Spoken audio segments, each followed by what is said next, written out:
Loko-AJHL, Russia!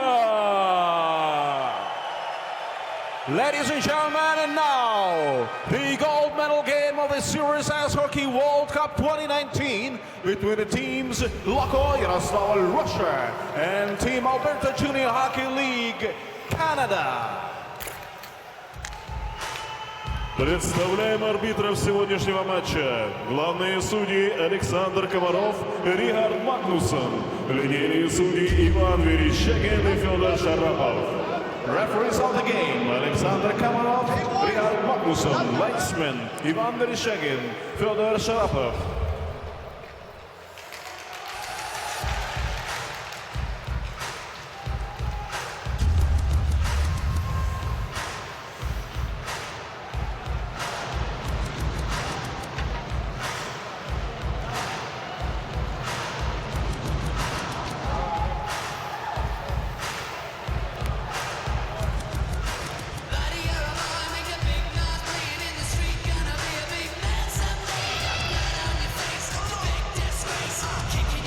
Итак, шайба, начинаем смотреть хоккей и поддерживать команды! Давайте пошумим!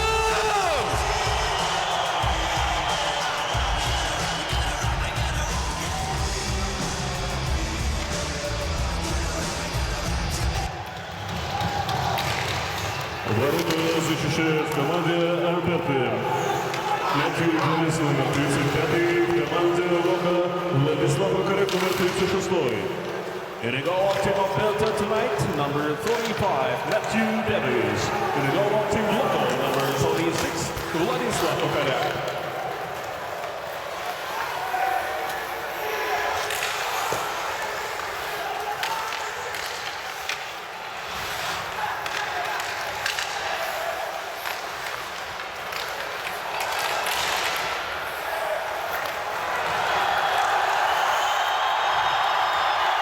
As Danila Dadinkin cuts to the slot with a move, unable to get a shot away, and Alberta will play the puck up the ice and put it in the offensive territory.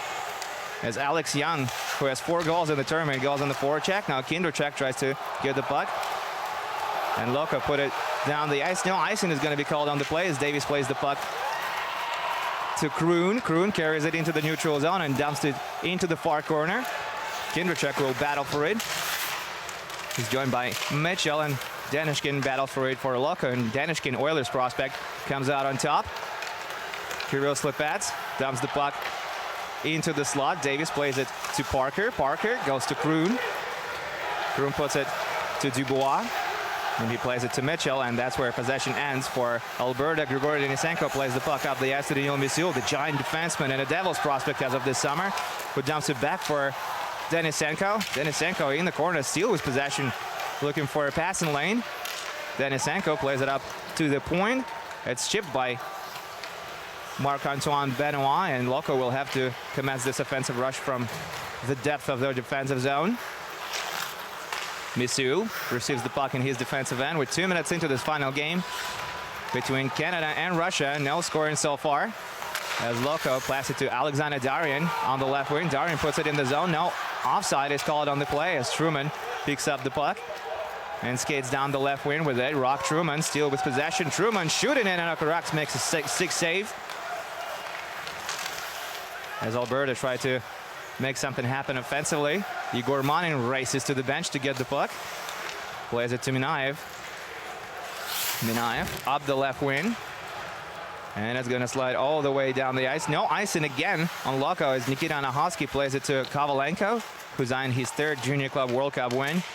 Kovalenko playing it to the point for Minaev. Minaev around the rim again, once again for Kovalenko. Kovalenko picks up the puck, shields it, turns and shoots, rebound, as Loko are looking for it, but can't find it. Anahovsky picks up the puck in the corner, plays it to Rybakov. Rybakov in front to Kovalenko. Kovalenko tries to shoot it, and unable to do that. The puck was now that Loko shoot it from the hash marks. Anahovsky breaks his stick, and we're going to get a penalty on the play, and it looks like it's going to go against Alberta.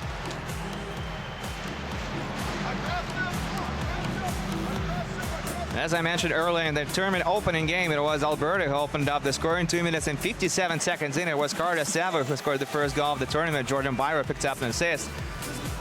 And a few minutes later was Jeremy Gervais, who improved the lead to 2-0 with the power play tally. Lyra and Savoy picked up the assist on their marker, and then Loko were able to rush back, and with 6 seconds remaining to play in the second period, it was Maxim Danishkin who put Loko on the board, and Slipats and Mironov scored in the third period, and that's how Loko got their first win of the tournament. Since then, they were joined by 4 new players.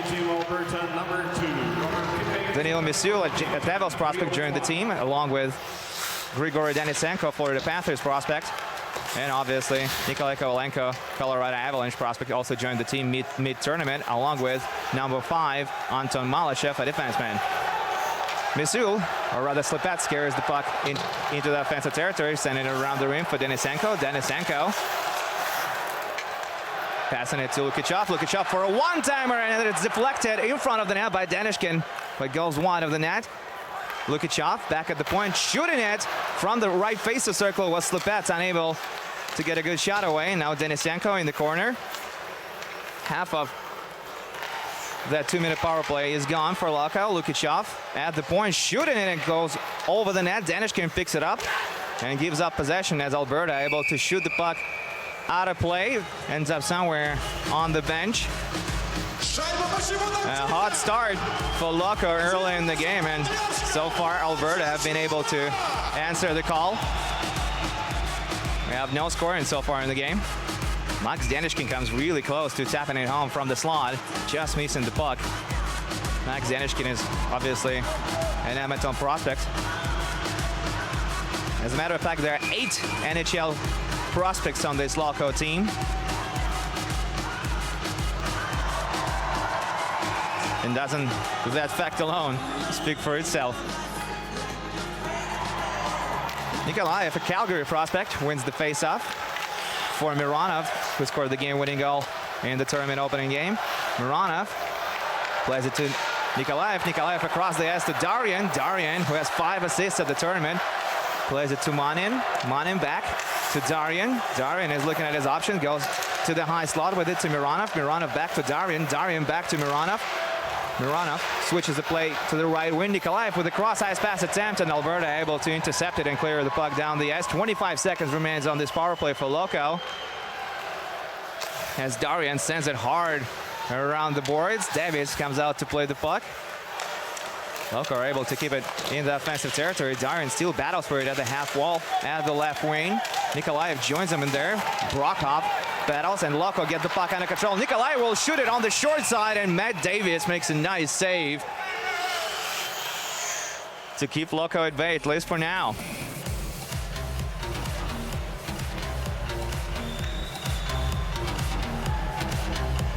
No rebound either on the play,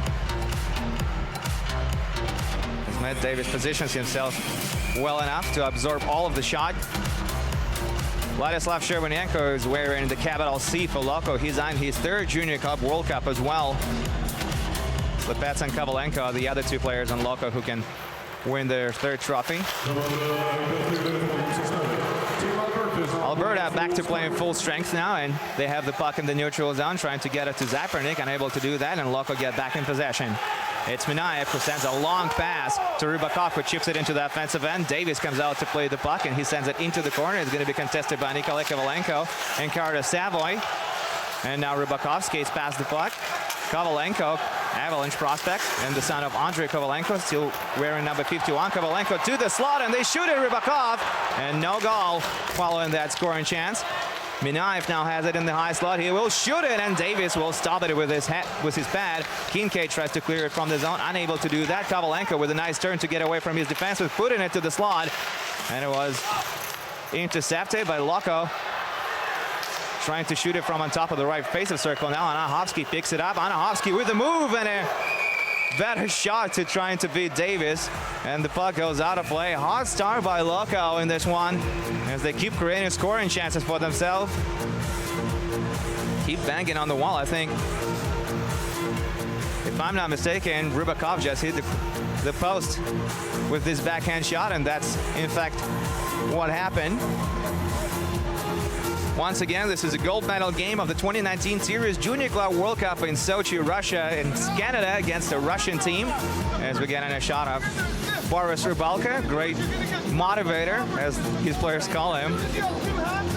We're happy to welcome you on this broadcast wherever you're looking in from, especially if you're looking in from Alberta. We know it's early morning there, but we're happy to have you with us.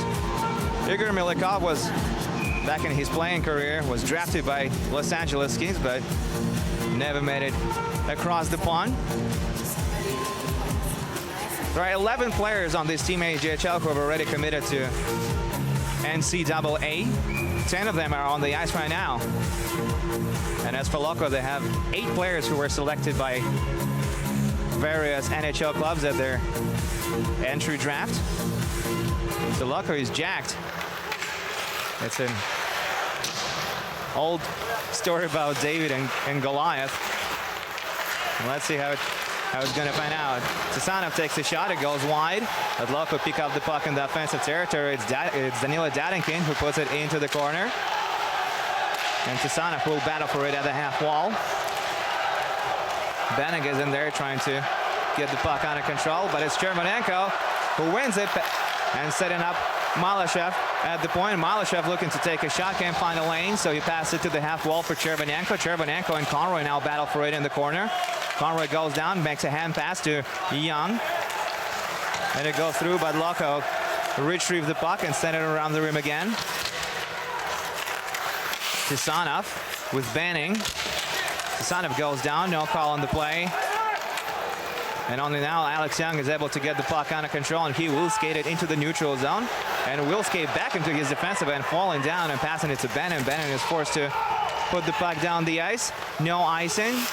And Lukashevich plays it to Slipets. Slipets with a cross-ice pass beautifully to Denisenko. Denisenko breaks into the zone. He will shoot it, and it goes wide of the net. Grigor Denisenko with an excellent scoring chance as he was shooting the puck from the hash marks. It just didn't go in for him. Loko still in possession. Lukashevich taking the shot, and he hits the post with this shot from the high slot. Loko have already hit the post twice as we're approaching the 8-minute mark of the game. Another shot, and Davis has to make another stop. Alberta struggling right now against this really good Loko team. And now they skated offside.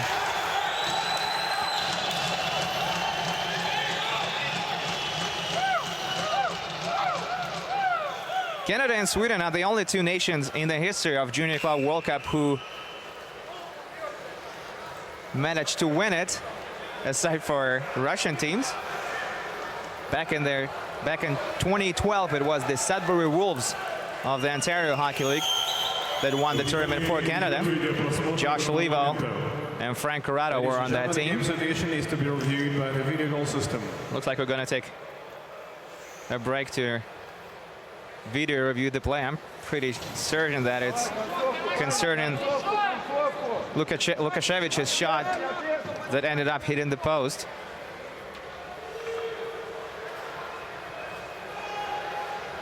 Lukashevich, the 16-year-old, takes his shot from the high slot and definitely hits the post behind Matt Davis and stays in play. Looks like Danishkin got his lumber on it in the last second, and that's why, instead of going wide of the net, the puck ended up hitting the post. I'm fairly certain that it didn't go in. So after we resume the play, it's still going to be a 0-0 game. And the man in stripes confirms that there was no goal. Loko come dangerously close to getting on the board. Very confident and aggressive start for the team in red. Nikolaev will be facing Rock Truman at the face-off.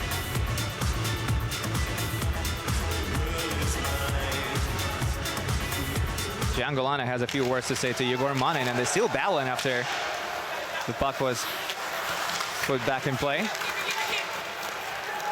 Skate, skate, skate. We hear from the bench of Loko. Misul still has the puck. This giant defenseman circling the net, looking for a passing lane as he has it in the corner. Pass it back to the point, and they will shoot it from there and goes wide of the net.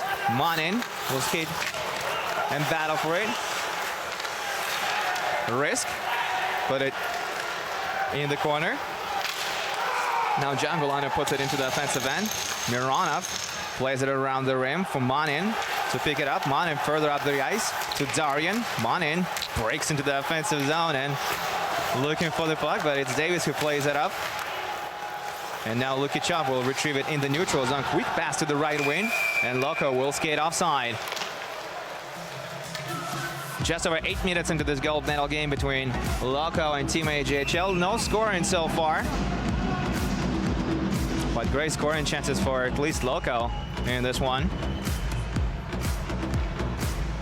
Team AJHL lost only one game at the tournament. It was the very first game against Loko, the one we already mentioned. After that, Team AJHL defeated Modo 5-4. Alex Young scored a hat trick, including the game-winning goal in that game, which was followed by a 7-0 decision in the last round-robin game against Davos.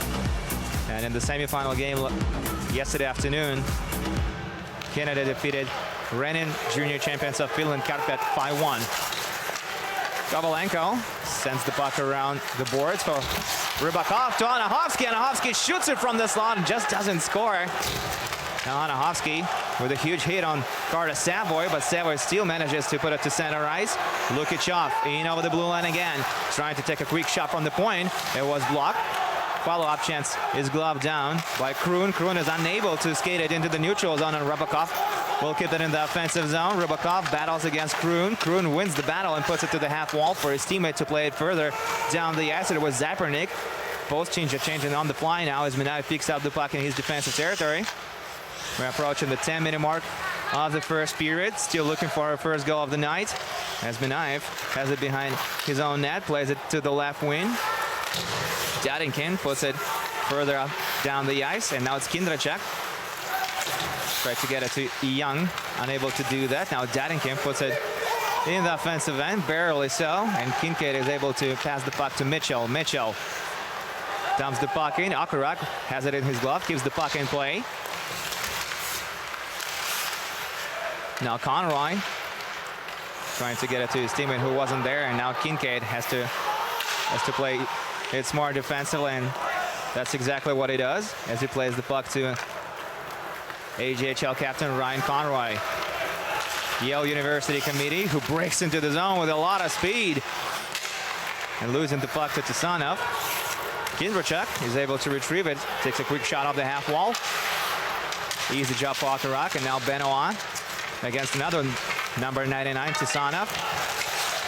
Now Bychkov plays it to Slipats, and it's going to be touched out by Slipats, and holding is the call. Looks like Loko will have to go down a man. And we're going to get our first look at Alberta's special team. This is going to be our first look at them tonight. AJHL survived in the first period of the semifinal game against Karpet, when Karpet looked really strong, but Karpet managed to score just one goal. And then AJHL came out hard for the second period and scored 4 unanswered goals, converted on the power play twice. So Loko better watch out. Jordan Beyer and his line is very dangerous when it comes to man advantage. Gervais to Banning across the ice. Banning puts it in the corner for Zapernik. Zapernik with a nice pass to Savoy. One-touch pass to Banning. Banning to Gervais, doesn't shoot. Gervais in the high slot to Banning. Banning has it in the right face of circle, tries to put it to the slot. It's blocked, but it's picked up by AJHL. And now Gervais has it at the point again. They have it at the left wing. Gervais drops down low, skates to the corner with it, looking for a passing lane, finds Banning. Banning will shoot it, and it was deflected on its way to the net. Now Savoy takes another shot from the hash marks, and it's stopped by Vladislav Akarak.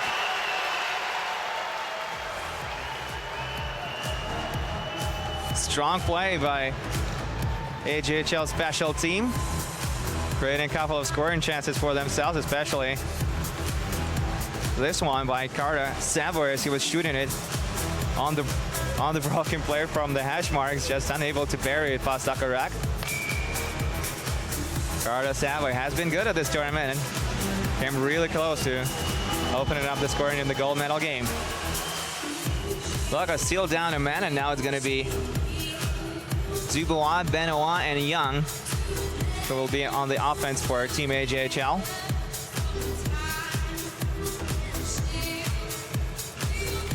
Loko win the face-off in their defensive territory was Nikolai Kovalenko with a huge win, and now they try to get it under control as the battle for it in the corner.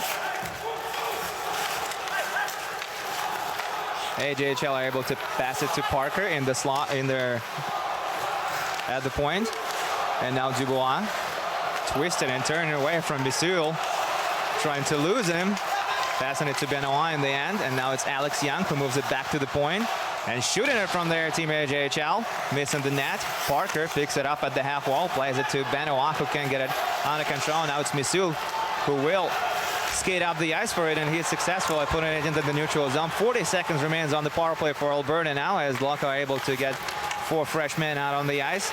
Now it's Minaev who will play the puck behind the net. Minaev with a backhand attempt, and he puts it into the neutral zone. Now only 25 seconds remains on the power play for Alberta as they try to gain the zone, and they do. Alex Young has the puck on top of the right circle, curls away, plays it to Parker. Parker to the left wing, and they shoot it, and it goes wide again. And will slide all the way into the defensive zone for Team AJHL as Parker picks it up there. And Matt Davis bangs his lumber on the ice, signaling that power play is about to expire, and now it does. Anton Malyshev steps back onto the ice from the penalty box. But it's Alberta who will commence another rush, and they give up the puck at center ice. Now Loko back in possession and in over the blue line. It's Igor Manin who dumps it in into the corner. Kroon will play it up as the battle for the puck, and Loko come out on top with a chance for a centering pass as the skate to the slot. Davis makes the stop and keeps the puck in play as Kroon puts it to center ice, and it slides, actually it rolls all the way down the ice. And Bichkov, Boston Bruins prospect wearing number 78 for Loko, will commence this rush as he puts it to the middle of the ice, and Loko chipping into the offensive territory. Now Nikolaev, the Calgary prospect, making a centering pass. Manin finds it at the left wing. Quick shot by Bichkov straight at Davis. Manin fakes a shot and curls away, keeps the puck under control. Smart play by Manin. Manin with another curl. And now a shot from the left wing. It goes wide of the net. Denisenko lifts up Mitchell's stick, but unable to win the puck over. And now it's Gian Gulano, who had 2 goals yesterday afternoon. Keeps it in the offensive zone. Mitchell attempts a cross-ice pass. Gervais finds the puck in the corner, puts it to the slot, and Akarak has to cover it up in the blue paint to keep it safe. Good movement in this gold medal game, as there's 6 minutes and 12 seconds remaining to be played in the period. Both teams have had their first power play opportunities of the game, and we're still looking for our first goal.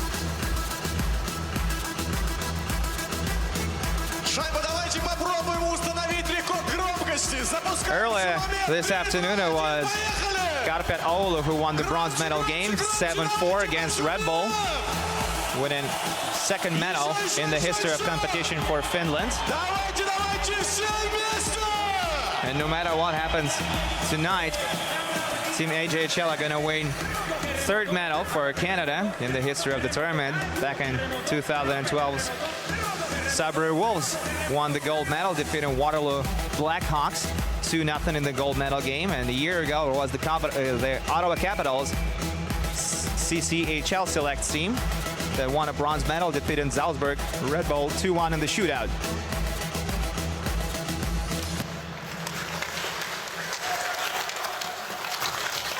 AJHL with possession in the offensive territory. Marc-Antoine Benoit spinning and passing it to Rock Truman. In front of the net it goes, finds no one, and now Loko back in possession. Skating through the center ice is Lukichov. Lukichov at the left wing, skates into the corner, sends it around the boards, and it's going to be picked up by Lukashevich. Lukashevich to the right wing. Back to Lukashov at the point. Lukashevich is unable to keep the puck in the offensive zone. Now he engages in the foot race with Brady Risk, goes down. No penalty on the play, and Loko-AJHL is able to put it to the point. Now Banning finds him there.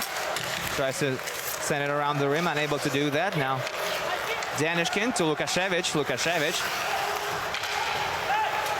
And now Denisenko breaking into the zone, taking the shot. Davis has a piece of it, but the puck still lands in the net.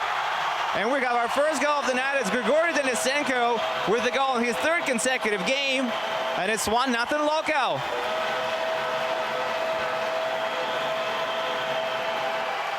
Grigory Denisenko, a first-round draft pick by the Florida Panthers in 2018, breaks into the zone and takes a screenshot. Matt Davis has a piece of it, but the puck goes up in the air and lands right behind him. And just like that, we have our first goal of the night. It's defending champions Loko to establish a 1-0 lead late in the first period.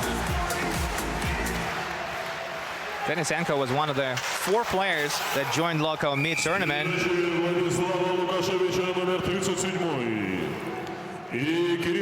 Denisenko competed for junior team Russia at 4 Nations tournament earlier this month, and Russia won the tournament prematurely. Just 2 games in, they already finished on top of the group. Denisenko was huge in that success with Team Russia, and he joined the team for the final game in round robin. This is the 3rd game at the tournament and 3rd goal. Now a great chance followed this defensive collapse by Loko, but Team AJHL unable to convert on it, but they keep the puck in the offensive zone. Parker shoots it, it's deflected, it goes wide of the net, and now it's Kovalenko who will retrieve it in the corner and battle for it. Kovalenko and Jordan Byro. Byro comes out on top, plays it to Zapernik. Zapernik back to the point, back to Zapernik, who has it on top of the left circle, shoots it, and it gets stopped by Daniil Misul on its way to the net. Now Byro still battles for it, a lot of bodies are in there battling for the puck in the corner. 4 minutes and 30 seconds remains to be played in the period, and now it's Lane Brockhart who drops down low and tries to take a shot away, unable to do that, and Loko put the puck down the ice. Parker chases for it. Parker plays it to Alex Young, who almost misplays the puck, but it's going to be a penalty on the play, and it's going to go against Loko. So Davis races to the bench. So Team AJHL could get the extra attacker out there. Kindrachuk breaks into the zone, down the left wing, stops at the half wall, and Loko will touch up the puck, causing the stoppage of play. And Alberta will go back on a power play late in the first period. Daniil Misul gets the gate, and New Jersey Devils prospect as of this summer. Also playing his 3rd game at the tournament as he joined Loko just a handful of days ago. Cross-checking is the call. Loko lose one of their key defensemen and go back to kill and penalty. AJHL come up big at the dot. Banning plays it to Young. Young has it in the corner. Passing it back to Banning. Banning skating to the high slot. Back to Young. Young on top of the left circle. Shooting it and missing the net wide. It's going to be picked up at the point by Conroy. Conroy puts it back into the offensive end. Loko-AJHL tries to clear it. Minaev plays the puck, but it's closed down by Bannon at the point. Bannon in the high slot looking to take a shot. Passes it instead, and it's Dubois who was firing it from the right wing, and Akarap making a nice save on the short side. Dubois puts it in the corner for Benoit. Benoit across the ice to Young. Young can get it to Conroy. Now he does. Conroy shoots it, and Akarap catches it, causing the stoppage of play. There's 3 minutes and 18 seconds remaining to be played in the first period now. AJHL's power play unit has been good, and they keep creating scoring chances and taking shots on Akarak, but so far Akarak has been able to find an answer for each and every one of them. As we get in another look at Dubois' clapper from the right wing, trying to beat Akarak on the short side, and Akarak shot the door. Kovalenko will be taking the face-off for Loko, and he loses it. AJHL trying to establish control in the offensive zone with 70 seconds remaining on the power play as they try to switch the play to Gervais and finding the puck. Carter Savoy is in the right face of circle, but Loko almost able to put it in the neutral zone, and looks like the play is blown dead as Carter Savoy touched up the puck. Rick Swan is one of the head coaches for Team AJHL at the tournament. Bruce Rubelka is the other one. Both coaches have worked with Hockey Canada and coached Canada West in World Junior A Challenges, winning gold medals for the nation at the tournament. And now Loko putting the puck all the way down the ice into the far corner, so AJHL going to have to go back and retrieve it. William Zapernik breaks into the zone, puts it to the slot. There's no one there, and Roman Bichkov is able to send the puck around the glass. It will slide all the way to Gervais to pick it up in his defensive territory. Gervais to Savoy. Savoy gains the zone, but it's offside. Anton Malyshev is not happy with an call made on the play, as he was given a little push by Carter Savoy after the whistle. And Malyshev, who was sent to the box for something very similar early in the period, let the official know that he was not happy with the no-call decision. And now officials skate to the bench and they talk to Loko representatives, explaining what just happened on the ice. Ergun, Mitchell, and Janguilano will be on the ice for AJHL on their shift. Across the ice for them is Nikolaev, Lukichov, Manin, and Lukashevich. Good hit by Lukichov, but Ergun finds the puck in the corner. Skates to Gretzky's office, looking for a centering pass. There's no one there, so he skates to the wall and plays it to Gervais. Ergun putting it behind the goal line. And now Gervais drops to the corner. Centering pass, and it was intercepted by a Loko defense. Mitchell has the puck now, skates to the slot, tries to stuff it in from inside, and almost does. And now Ergun taking the shot from inside, and it doesn't go in as it was blocked by Loko's defense, who keel off the remainder of the penalty. And we're within the final 2 minutes of the period. AJHL came really close to tying this game up at once. Zakharak was already out of the play and on the ice. Getting another look at Cam Mitchell, jumps to the slot and almost stuffs it in, and Janguilano came really close to burying the loose puck from inside as well. Some scary moments for Loko fans right now. That was followed by icing, so Max Zanishkin is going to be taking the face-off against Mitchell in the offensive territory for Loko.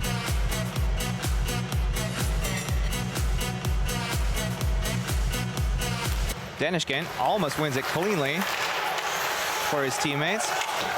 And now the puck is retrieved by AJHL. Parker sends it to the other corner for Gervais. Max Janguilano plays it to Ergun. Caleb Ergun puts the puck into the corner as AJHL are changing on the fly. And now Danishkin playing it to Malyshev. Malyshev through the middle of the ice. And it goes into the corner to be touched up by Kincaid. Kincaid puts it into the other corner. And now Dubois playing it to Risk. Risk to the left wing, but straight into the skates of Rock Truman. So Loko are back in possession now. But Canada very aggressive on the forecheck. Loko attempting a long cross ice pass and failing to negotiate contact. Kroon through the middle of the ice, and now Denisenko, the goal scorer, has it on his handle, playing it back to Minaev. Minaev with 45 seconds on the clock. Skates into the neutral zone, takes a shot. Davis catches it, and he will hold on as he was approached by Nikolai Kovalenko. Loko's fourth line is their most experienced line, as Rubakov, Anahovsky, and Kovalenko have all competed in the 2018 tournament.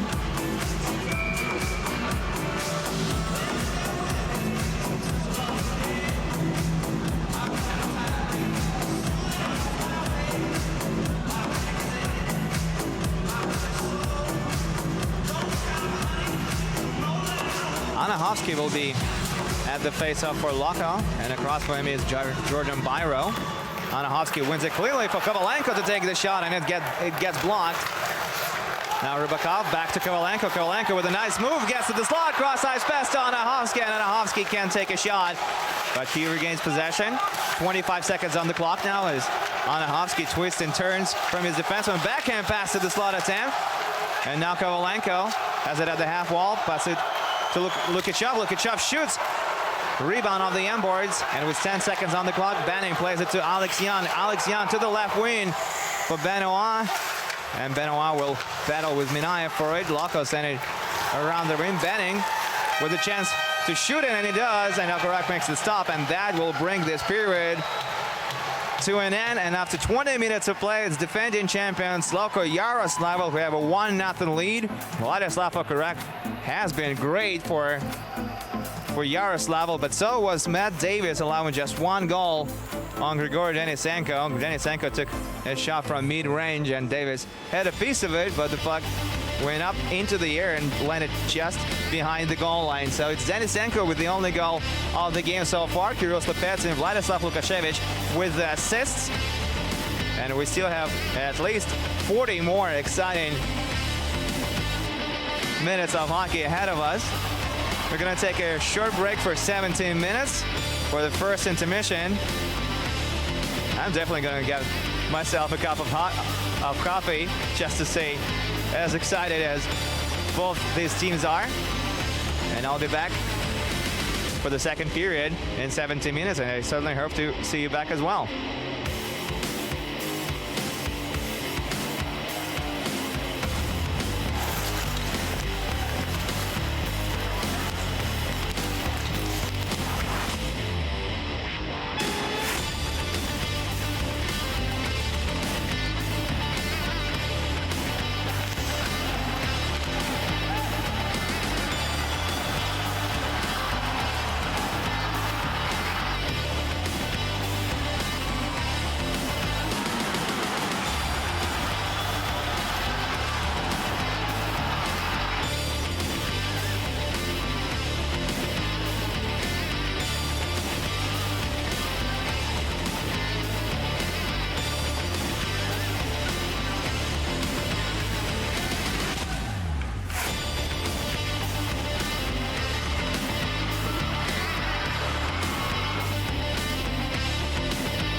Что же, ну а прямо сейчас давайте обратим внимание на экраны и посмотрим видео представления команды Локо Россия.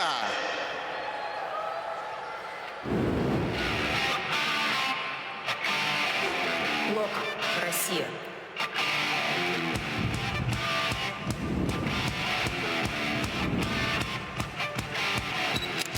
Столица России – Москва. Официальный язык – русский. Национальная достопримечательность – Кремль. Традиционное блюдо – пельмени. Популярный спорт – футбол и хоккей. Вот это да! Стереотипы. Иностранцы изучают Россию с большим интересом. Кто-то до сих пор верит в медведей с балалайками, гуляющих по Красной площади и распевающих «Калинку-малинку». По факту, современная Россия принимала спортивные мероприятия глобального масштаба. Олимпийские игры в Сочи, чемпионат мира по водным видам спорта в Казани, универсиаду в Красноярске, чемпионат мира по футболу в 11 городах. Впереди молодежный чемпионат мира по хоккею в Новосибирске. Земля русская славится талантами в разных областях. Александр Сергеевич Пушкин, Михаил Васильевич Ломоносов, Валерий Харламов, Алла Пугачева, Мария Шарапова, Алексей Морозов, Ирина Шейк. Список бесконечный. Россия богата не только известными именами, но и старинными городами, культурными центрами. примеру, Ярославль входит в список памятников всемирного наследия ЮНЕСКО и считается одним из основных объектов Золотого кольца России. В Ярославле находится одна из сильнейших хоккейных школ страны. Локо – молодежная команда «Локомотива», трехкратный обладатель Кубка Харламова, действующий чемпион Кубка мира. Остановить такой мощный «Локомотив» будет непросто. Что же придумают другие участники молодежного Кубка мира?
Итак, в перерыве матча мы проводим наш традиционный конкурс бросков. У нас есть двое участников. Давайте их поприветствуем. Это Андрей и Игорь. И именно эти два смельчака будут сражаться за победу в этом нелегком конкурсе. Задача участников забить как можно больше шайб, забросить их. У них будет ровно 3 позиции, 3 попытки. С красной линии, с синей линии и с точки вбрасывания. И тот из них, кто справится лучше всех и забросит наибольшее количество шайб, тот и победил. Итак, после того, как вы громко поддержите участников, мы начинаем. Давайте поаплодируем! Супер! Итак, мы начинаем с Андрея. Андрей, если готов. 3, 2, 1. Первый бросок. И мимо! Игорь, действуй. Если готов, бросай, бросай, бросай, бросай, бросай. Давай, давай, давай, давай, давай. Шайба летит и тоже не точно. К сожалению, первые попытки смазаны, но у нас есть еще по 2 шайбы. И, Андрей, твой черед. Если готов, то бросай прямо в ворота. Поехали. И вновь, и вновь, и вновь не точно. Чем ответит Игорь? И Игорь забивает. Счет становится 1-0. У Андрея есть шанс отыграться. Последняя попытка, последняя шайба. Если готов, все в твоих руках. Действуй. И Андрей забрасывает. Отлично, отлично, отлично. Счет становится 1-1. А Игорь поторопился и промазал. А это значит, у нас ничья. И мы делаем еще по одному броску с синей линии. Кто же победит? Кто же одержит победу в этом соревновании? Итак, участники на позиции. На этот раз давайте начнем с Игоря. Игорь, если ты готов, давай. Итак, бросок Игоря, и это гол. Счет становится 2-1. И все зависит от тебя, Андрей. Если ты забиваешь, у нас ничья. Если промахиваешься, проигрываешь. Поехали. И вновь у нас ничья. Вновь ничья. Значит, мы делаем еще по одному броску с синей линии. По финальному броску сейчас все решится. Либо победа одного из участников, либо ничья. Итак, если вы готовы кинуть одновременно, то по моей команде кидаем вдвоем сразу оба. Итак, 3, 2, 1. Поехали! Да что же это такое? Ну что же, бросаем еще по разу. Бросаем еще по разу. Нам нужно выявить победителя. Нам нужно понять, кто победил. Точно так же по моей команде бросаем вдвоем. 3, 2, 1. Поехали! И победу одерживает Игорь! Давайте поаплодируем победителю! Отдельные аплодисменты для Андрея. Он не испугался, вышел. Поздравляем. Поздравляем Игоря. Спасибо участникам. Давайте еще раз поаплодируем. Ну и, конечно же, мы не можем обделить аплодисментами его талисман турнира Лео!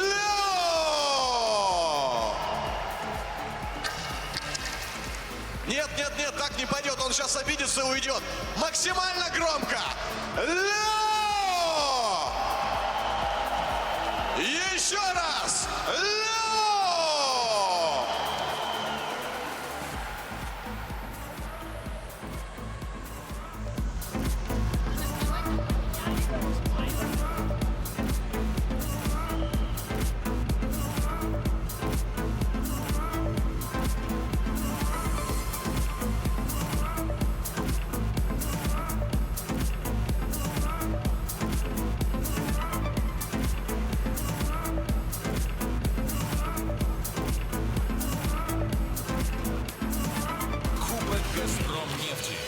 Международный детский хоккейный турнир возрастной категории не старше 11 лет. Апрель 2020 года. Сочи. Дворец спорта «Большой» и ледовый дворец «Айсберг». Это не просто игра. Это проверка силы, характера, мужества. Мы знаем, на что мы способны, и готовы за это бороться.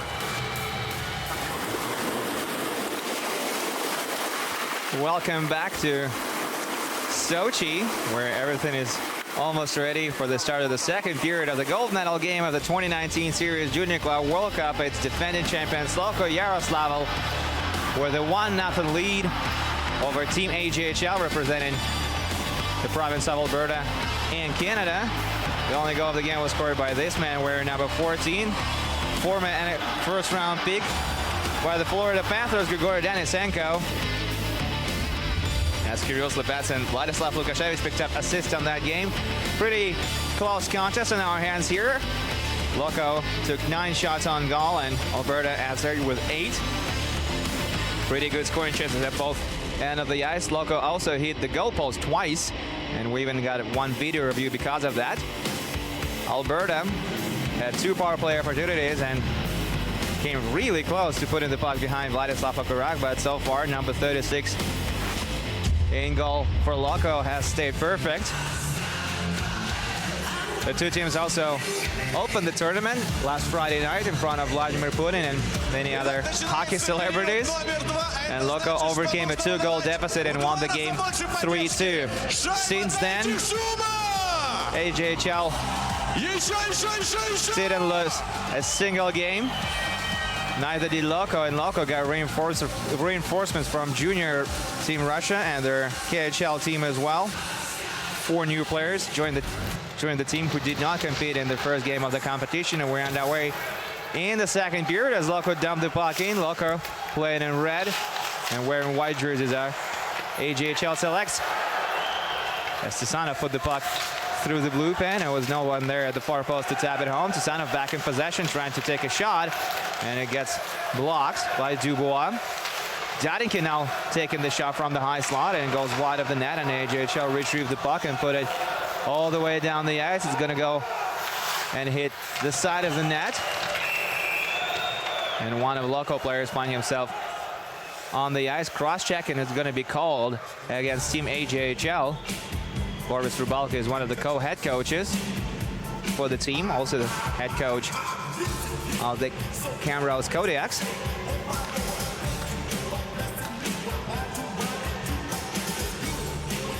It looks like it's Marc-Antoine Benoit who gets the cross-checking minor on Anton Malashev. Malashev is one of their 4 players who joined Loko mid-tournament. Loko special unit goes out to work for the second time. They were good on their initial attempt, but couldn't find the back of the net. Let's see if they can do it now as they pass the puck to Max Danishkin. Danishkin gains the zone but loses control of the puck, and now it's Canadian team who will dump the puck down the ice. Loko starting their new offensive rush as Lukichov plays it off the wall and gets their return pass.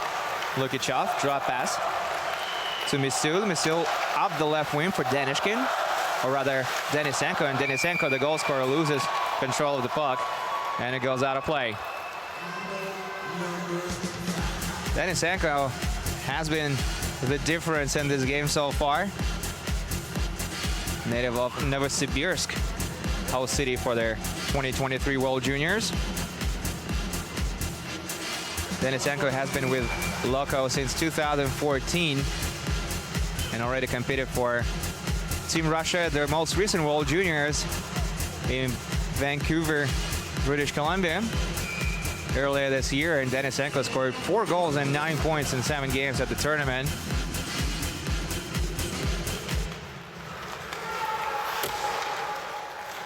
Winning a bronze medal. AJHL put the puck in the neutral zone. About a minute remaining on Loko's power play, and they still have a 1-0 lead. AJHL put the puck all the way down the ice, and now it's going to be Nikolai Kovalenko playing it up the right wing for Denisenko. Back to Kovalenko, back to Denisenko. Denisenko plays it to the half wall for Anahovsky. Anahovsky puts it to the point for Mironov. Mironov back into the corner for Anahovsky. Anahovsky to Kovalenko, back to Anahovsky. Anahovsky loses his stick and appeals to the ref that it was slashed out of his hands. But that's not going to be called. Now Mironov with Zapernik on his shoulders. And now Byro very aggressive on the forecheck. But Mironov keeps a cool head, curls away. Now there's only 25 seconds remaining on Loko's power plays. Denisenko picks up the puck, gains the speed. Plays it to Manin, Manin to to Denisenko. Denisenko curling away from Kincaid. Still has the puck. Denisenko puts it into the corner for Manin. Manin working it around the rim. Now Nikolaev is smashed into the corner by captain Ryan Conroy, who still battles for the puck. Alberta back to play in full strength as Denisenko attempts a centering pass, unable to find a recipient for it. Now Nikolaev, another NHL prospect on this jacked Loko team, unable to take the shot, and it's an odd-man rush developing for AJHL. Benoit with the shot, and he rings it off the goal post as the puck goes out of play. AJHL with a counter-attack and an odd-man rush. And Marc-Antoine Benoit comes extremely close to making it a tie game. Let's take another look at his wrister as he rings it off the iron. Akurak's best friend on this shift. Tried to beat Akurak on the glove side, and it was going top shelf, but just a little inaccurate. And that makes all the difference. Instead of tying this game up, still a 1-0 game for Loko. But at the very least, Team AJHL get an offensive zone face-off, and Rock Truman will be taking it, and Truman wins it cleanly to Gervais. Gervais is unable to keep the puck in the offensive territory, so Loko can exhale and start off the rush. Lukashevich with a long pass to the left wing. It's intercepted by Gervais, and the puck goes out of play, the ref says. So gonna get a neutral zone face-off. As I already mentioned, 10 players on this Canadian team have already committed to various NCAA teams. But across the ice for them, we have 8 players who were selected by several NHL teams at NHL drafts. And Loko also have 3 players who are eyeing their 3rd Junior Club World Cup tonight. Gervais through the middle of the ice, failing to negotiate contact with Truman, and the puck slides all the way down to the end boards. And icing is going to be called against Alberta.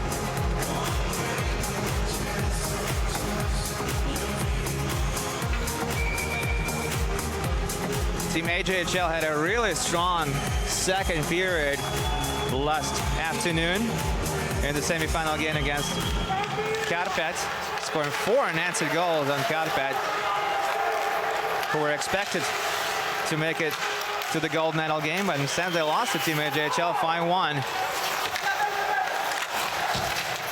And that was the only game in which Karpat didn't win by a blowout. They scored 27 games in 5 games at the tournament and were stopped only by Team AJHL.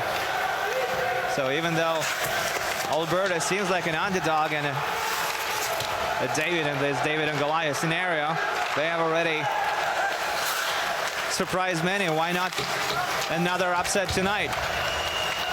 As the battle for the puck in the offensive territory with Loko. Malashev and Tisanov battle for the puck in the corner. And it's Bychkov who wins it for his team, and they try to bang it off the glass into the neutral zone. It stays hot for Team AJHL, who put it on net, and Carter Savoy is unable to deflect it in. Tisanov will gain the zone and escape past his opponent going down. No penalty on the play. Chervonenko battling for the puck, and Team AJHL able to put it to open ice for Kroon, who puts it into the neutral zone for Jordan Byro. Byro can't get it under control, and it's now Minaev. Minaev, who scored the game-winning goal in the semifinal game against Red Bull, skates into the zone, loses control. Now it's Carter Savoy who carries it down the left wing, attempts to move, and goes down, giving up possession. Now Denishkin carrying the puck through the neutral zone. Max Denishkin takes his shot, and one of Canada's defensemen gets his stick on the puck, and it goes wide of the net. Now Denisenko back out on the ice, the goal scorer and the biggest star of the tournament, perhaps. 3 goals in 3 games for him. Cam Mitchell with some room at left wing, goes cross ice with it. They take the shot, and it goes wide of the net.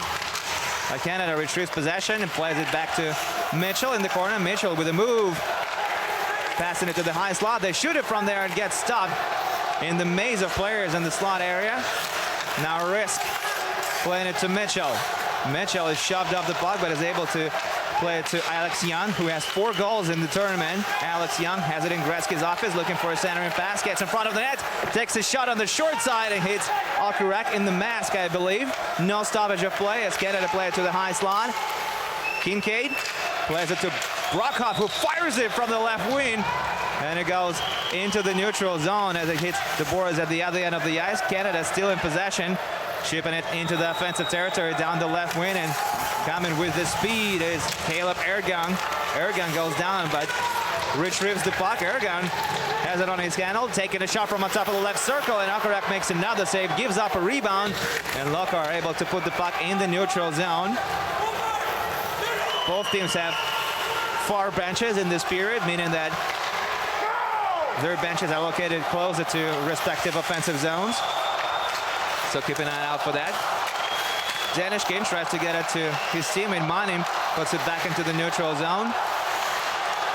It has been a continuous play for over 3 minutes now. And it's a very exciting gold medal game between Canada and Russia here in Sochi.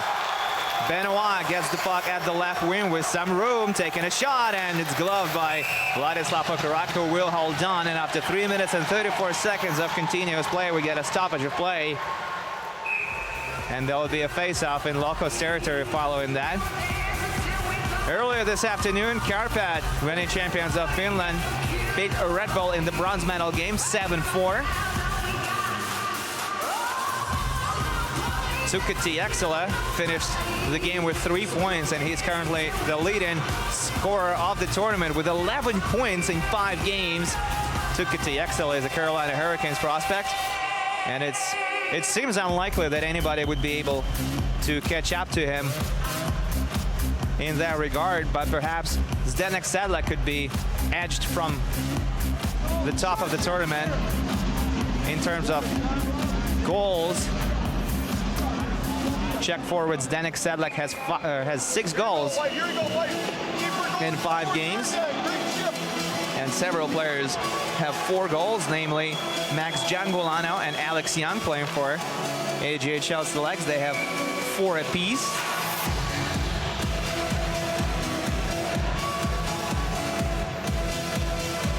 We'll see if they can get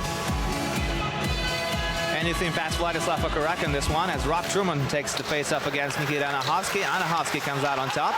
Anahovsky was expected to play for Team Russia at the World Juniors in Vancouver earlier this year, but unfortunately for him, he was injured and couldn't make the team. On his second Junior Club World Cup trophy, number 57 on Loko.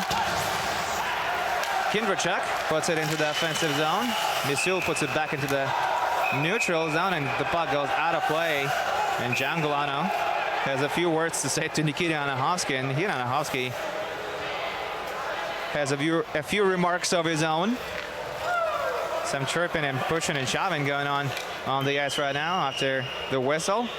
As normally is the case between Canada and Russia when the two nations meet each other. It doesn't matter what level, what tournament they face each other in. Things get heated up in this historic matchup.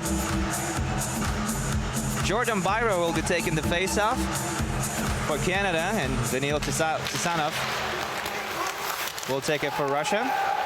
Okurak plays the puck behind the net, stops it, and almost intercepted by Carter Savoy.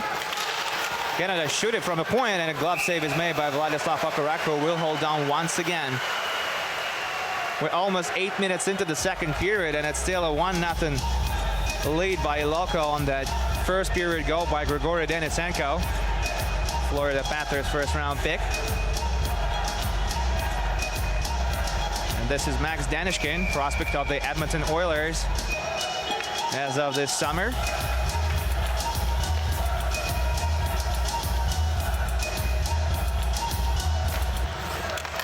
Alex Young loses the faceoff in the offensive territory, and Kirill Slepets now gets the puck at the right wing. He skates down with it, shoots it into the offensive zone, putting it in the corner.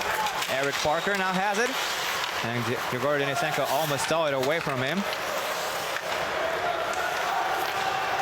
Danishkin to Lukashevich. Lukashevich into the neutral zone, and Loko put it down the ice. Now Parker with a nice curl to get away from Danishkin, puts it off their wall to Kindrachek. Kindrachek turns the puck over to Danishkin. Danishkin is smashed into the wall in the corner. Denisenko is there trying to make a play. And Alberta selects, AJHL selects rather, able to put the puck into the neutral zone. And now it's Lukichov. Lukichov breaking into the zone, taking the shot, and hitting the glass behind Matt Davis as the puck went wide of the net. Now Robert Kincaid with one of the goals for Team AJHL in the semifinal game, playing it to Kindrachek. Kindrachek puts it through the middle of the ice. It gets partially blocked, and the puck slides into the corner. Cam Mitchell now battles for the puck with Roman Bichkov. Bichkov is the Boston Bruins prospect. He plays it to Nikolaev, a Calgary prospect, through the middle of the ice to Darwin, Arizona prospect. Backhand pass to Nikolaev, and he shoots, and Matt Davis makes a stop, and now it goes the other way. Benoit has the puck in his handle, puts it to the slot, and his teammate wasn't able to tap it home. Ryan Conroy now back to Benoit. Benoit with no speed, and he's shoved off the puck, and we get a whistle as one of Loko players is down on the ice, and he's slow to get up. And that's followed by more chirping and pushing and shoving. You see Yelysei Minaev on the ice, still not getting up. And that causes some concern for Loko. Minaev is Yaroslavl's 7th defenseman in this game, and only now, with the help of his trainer, Minaev is able to get up, and he's being helped to Loko's bench. Yelysei Minaev scored the game-winning goal in the semifinal game against Red Bull last night. Loko won that game 3-1. Loko scored 3 unanswered goals in the opening period of play in the semifinal game, and were shut out in the following 2 periods, scoring their first goal since then only in the gold medal game. And a bit of a fluke goal is that too, as midway through this first period, Grigory Denisenko took what seemed to be a pretty harmless looking shot, and Davis had a piece of it, expecting the puck to be in his glove, and when he looked in the glove, the puck was not there, but instead it went up in the air and landed right behind him. And that's how Loko got their 1-0 lead that they're protecting right now. Nikita Anahovsky and Rock Truman at the dot. Anahovsky with the win. Mironov to Misul up the left wing, and Loko put it in the offensive territory as we're approaching the 10-minute mark of the period. And now there's another stoppage of play because something happened behind the play. Things are definitely heating up between the two teams, and we expected nothing less coming into this game, as the teams are facing each other for the 2nd time at the tournament, and it's Canada against Russia. So things will get hot. See this hit by Ryan Conroy on Rybakov, and the ref didn't like that, and AJHL captain Ryan Conroy, future Yale University player, finds himself in the penalty box again. And Rick Swan is not happy about it. Rick Swan says there was a dive. I'm not so sure about that.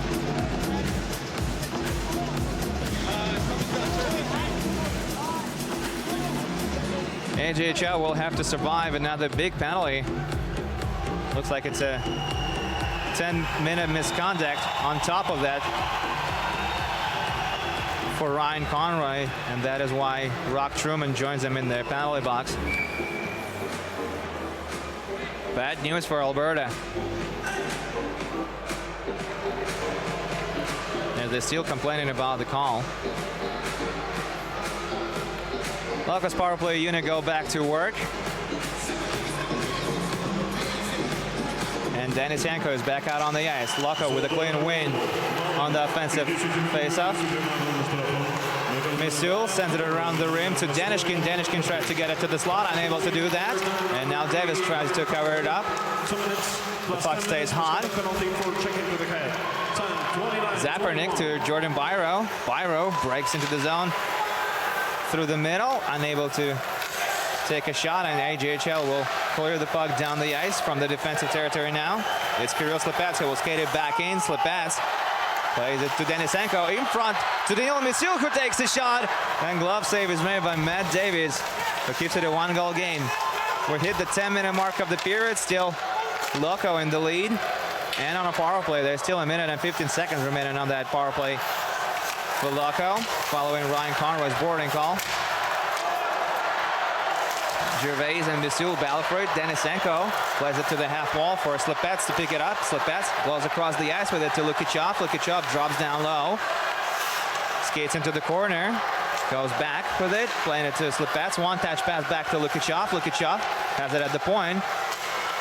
Sends it to Danishkin. Danishkin tries to put it to the slot, unable to do that, so he plays it to Slepets. Slepets back to the high slot for Denisenko, who will shoot it, and it's blocked by Ricky Gervais. Excuse me, not Ricky, obviously, Gervais, by Jeremy Gervais. As the battle for the puck in the corner, Misyuk to Denisenko. Denisenko with the move to get away from his defenseman, skating to the half wall. Now Denisenko with another move to put it to the high slot, and they go to Denisenko with it. Now Bichkov fakes the shot, skates to the high slot, gives it to Slepets. Slepets back to Bichkov. Bichkov to Slepets. Still no shot. Slepets down low for Anahovsky. Anahovsky back to Slepets. Slepets to Bichkov. Bichkov switches positions with Denisenko. Puts it to the area behind the net. Slepets calls for the puck, gets it on top of the right circle. Now setting up Denisenko in the high slot, who shoots it, and it goes over the net. And Alberta keel off the remainder of the penalty, with 8 minutes and 30 seconds remaining to be played in the second period. And now Rock Truman races up to the puck in the offensive territory. Outskates Bichkov, puts it into another corner. And it's played by Dubois now, who gets stapled to the boards. Now Bichkov, backhand pass off the right wing to Rybakov. Rybakov gains the zone. Nice move by Rybakov to get past Kroon. Rybakov goes down, loses possession of the puck, and now it's going to be Michael Benning. Michael Benning playing the puck up the right wing to Risk. And now Kovalenko gaining the zone at the left wing.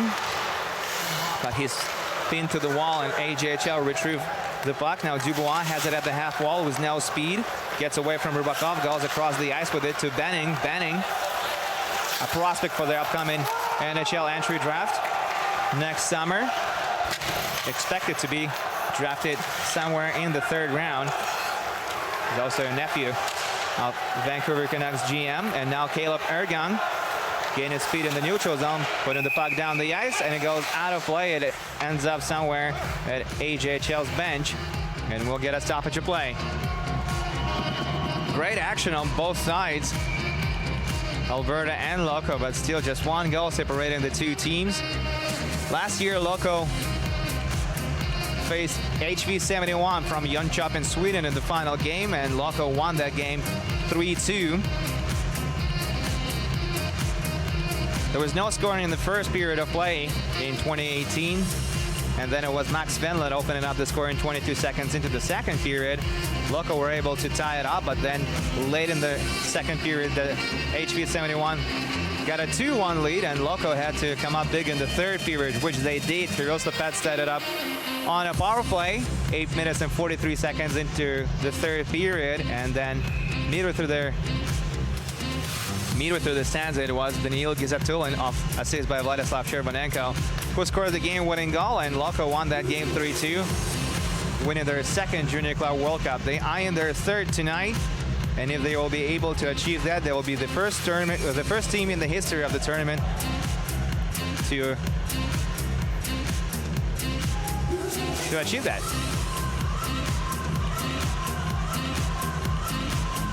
Canada won the tournament just once, back in 2012, when it was the Ontario Hockey League Sudbury Wolves, led by Frank Corrado and Josh Levo, who beat Waterloo Blackhawks in the final game. And now a chance for Alberta as they take the shot from their hash marks, and Vladislav Akarat comes up big again for Loko, and the puck goes out of play, and there will be another face-off in Loko's territory. Loko seem to have the upper hand in this one, and AJHL are definitely the underdogs, but they came really close again to beating Akarak, who had to make a huge bad save on Alex Young, who was shooting it from the hash marks. Canada with another offensive zone face-out win, and a point shot attempt doesn't go through, and now Manin puts it into the neutral zone. Loko give up possession. Jordan Byro skates through the middle of the ice. Get in zone, and now Malashov battles for it with Carter Savoy. Savoy goes down and gives up the puck. Loko put it up the right wing, and Canada keep it in the offensive end. Monin and Max Jangulano battle for the puck. Now it's a 2-on-2 rush developing for Loko. Nikolaev has it on his scale, taking the shot. Matt Davis makes the stop, and the puck goes up in the air. Jangulano picks it up. Penalty is going to be called against Loko. High sticking, I believe, is going to be the call. As Max Jangulano got a stick up his face. Now Jangulano trying to get to the net, and Loko touch up the puck, and with 6 minutes and 18 seconds remaining to be played in the second period, Loko go down a man.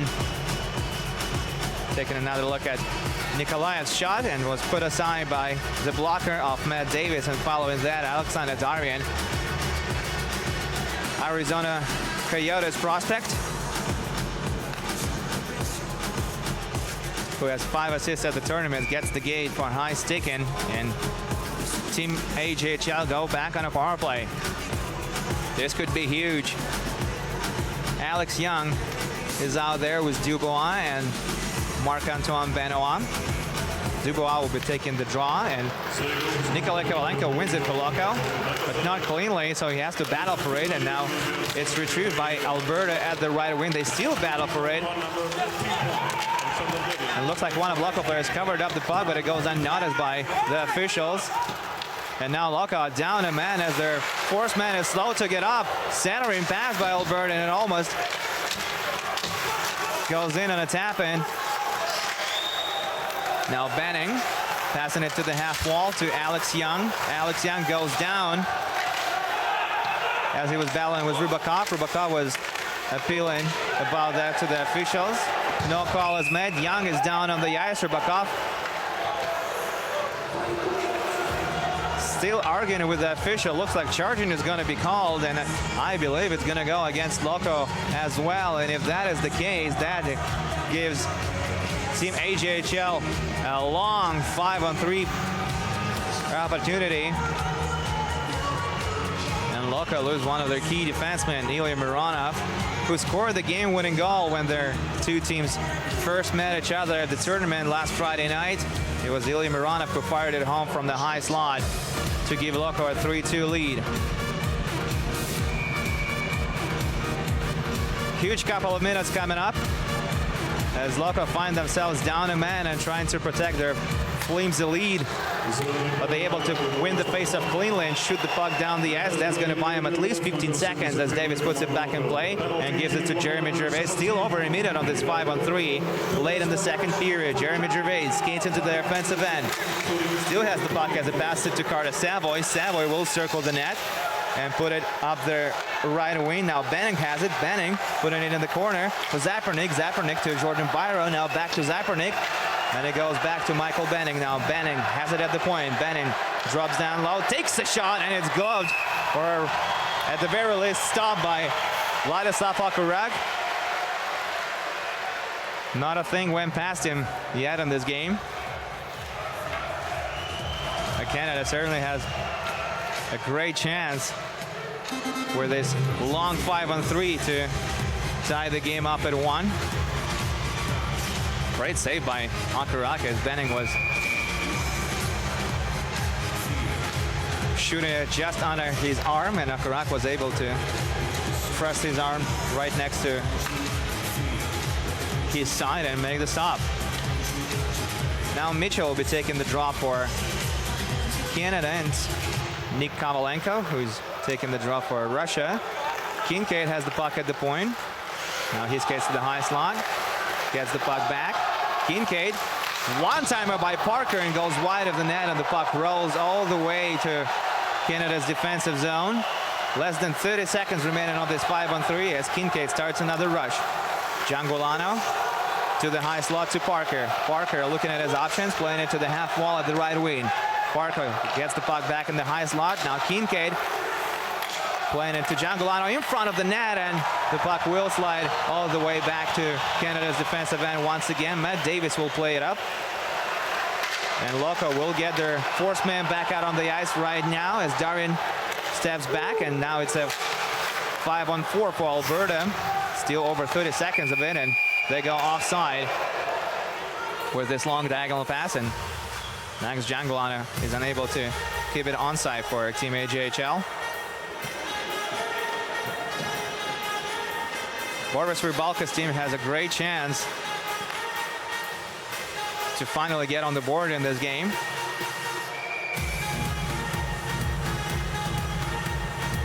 As they still have just under 30 seconds of that power play. And I think officials found something inappropriate on the ice, so they skated back to Loko's bench and gave the findings to Loko's representatives. Neutral zone face-off is taking place right outside of Canada's territory, and AJHL with a clean face-off win. They will start another rush off the left wing, and Savoy is offside again. Carter Savoy scored a goal and picked up an assist in the round-robin game between the two teams.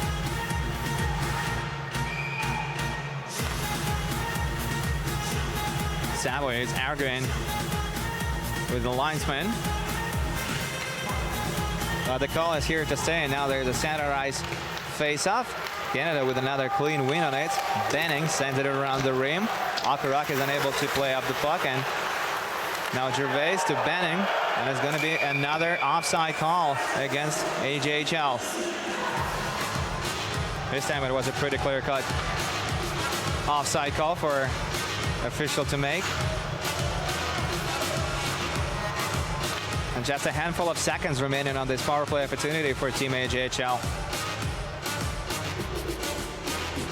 It has been a big chance for them to get back in the game and tie it up, but so far they haven't been able to convert on it.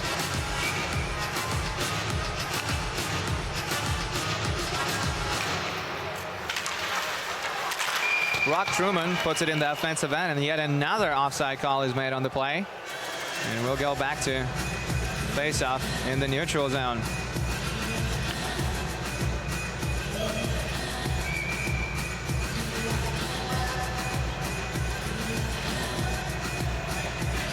Chervenenko and Anahovsky remain on the ice for Loko, one of their most experienced forwards, and they win this time around, and Bichkov is able to put the puck down the ice. Davis will play it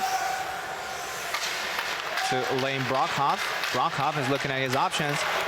Loko back to playing full strength, but it's Canada with the speed taking the shot from on top of the right face of circle, and Akarak makes another stop. Now it goes the other way. It's Chervenenko, the captain. Skate into the net, taking the shot. It gets blocked, and he loses possession, but Loko still battle for the puck in the offensive territory. Malashev loses the battle, and now it's going to be Caleb Ergun with a diagonal pass to the neutral zone to Risk, and Risk can get it under control. So now it's Denisenko, the goal scorer, dangling and passing it to the hash marks for Chervenenko, just missing him, and now Chervenenko will battle for the puck in the corner. Denisenko loses possession, but penalty is going to be called,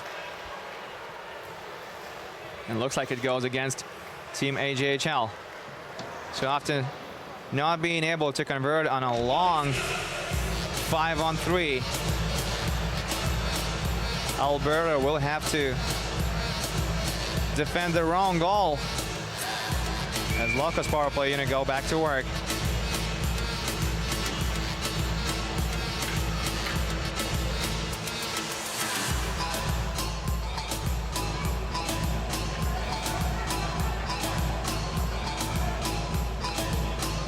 You can there's so much tension in the building right now. You can cut it with a knife. Loko-AJHL gives the puck in the offensive end for Loko and puts it in the corner. Kovalenko goes down. No penalty going to be called on the play. Loko retrieve the puck. Alexander Darian curls away from Byro. Puts it to the area behind the net. Now Anahovsky at the half wall to Loko-AJHL in the high slot. Darian failing down low to Anahovsky. Anahovsky shoots and he scores! scores. Nikita Anahovsky doubles the lead for Loko. It's a power play goal with 2 minutes and 25 seconds remaining to be played in the second period. And defending champions of Junior Club World Cup make another step in the right direction to make history. Beautiful passing play by Loko in the offensive territory. It all started with this pass down low by Alexander Darian, who picks up his 6th assist at the tournament, and Nikolai Kovalenko with a beautiful setup to the far post. And Nikita Anahovsky brings the fans to their feet, making it a 2-0 hockey game.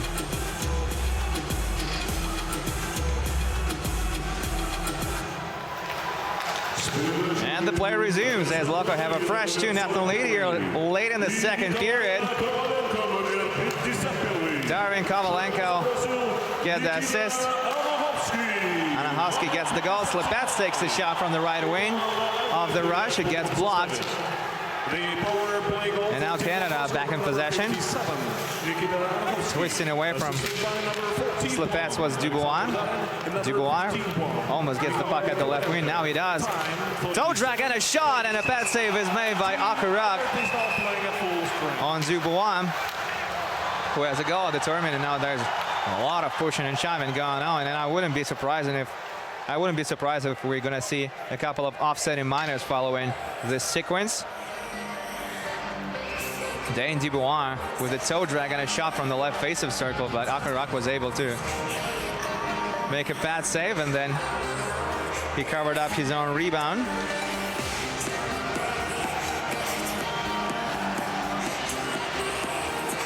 Kirill Slepets is eyeing his 3rd Junior Club World Cup, as we see Marc-Antoine Benoit being basically escorted to the bench by one of the linesmen, because we still have a pretty heated debate going on the ice right next to Akaruk's goal. Nikolaev, Calgary Flames prospect, will be taking their face-off against Rock Truman, one of the 10 NCAA committees for a dress for the game on Team AJHL. We're going to have to retake the draw. Carter Savoy remains on the ice with Rock Truman and Max Gianguilano. Eric Parker will skate to the bench to get changed for Lane Brockhoff. And Kroon remains on the ice for Alberta. It's Truman against Nikolaev, and Nikolaev wins the draw. Playing it to Bychkov. Bychkov up the right wing to Manin. Manin gains speed down the right wing. Skates into the corner. Slams on his brakes. Goes down. No penalty on the play. Darian, who already has an assist in this game, now circles the net and shoots it off the left wing. It gets stuck somewhere in the slot, and now Kroon has the puck with 1 minute and 25 seconds remaining on the clock. Canada put it into the offensive territory, giving up possession. Now it's going to be Manin. Danilo Dadenkin remains on side as Manin twists away, and now he has time for the shot, and he goes for it and goes wide of the net. Now Malyshev drops down low to play the puck at the half wall. Puts it into the corner for Nikolaev. Nikolaev to the hash marks for Dadenkin, and Dadenkin can get a good shot away. And we're in the last minute of play of this gold medal game between Canada and Russia. Lukashov at the half wall. To the far post it goes, and they can get a shot away. Now Sherbonenko will retrieve the puck for Loko as they send it around the rim with 40 seconds remaining on the clock. Sherbonenko has it in the corner, tries to get it to Dadenkin. A great defensive play by Team AJHL as they put the puck down the left wing into the offensive territory. Lukashevich battling for it in the corner and playing it up the right wing for Loko. Loko pick it up in the neutral zone. It's an odd man rush for them. Rybakov and Anahovsky playing it to Cherbonenko. Cherbonenko taking the shot from inside. And Matt Davis makes a nice save to keep it a 2-goal game. 10 seconds remaining on the clock as Cam Mitchell dumps the puck into the offensive territory. Gets smashed into by Muranov. And Loko put it into the neutral zone as the horn goes off. And after 40 minutes of play, Loko increased their lead to 2-0 on this marker by Nikita Anahovsky, who roughed it past Matt Davis on a power play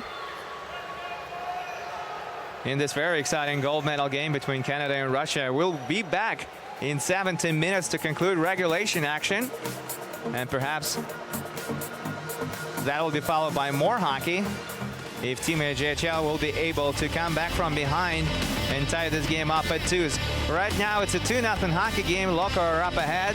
Vladislav Okarak has been tremendous between the pipes for Yaroslavl. Denisenko and Anahovsky have the goals. And we still have 20 minutes of hockey to be played. We're going to take a short break for now. We'll be back in 17 minutes to conclude regulation action. And I definitely hope to see you back. It's Canada against Russia here in Sochi. And exciting action. See you back in 17.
С тебя, Мегафон.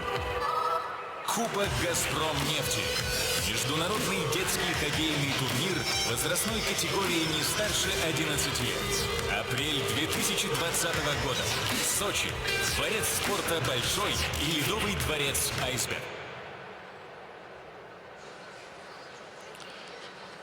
Ну а сейчас давайте обратим внимание на экран и посмотрим видео представлений сборной Альберты, Канада.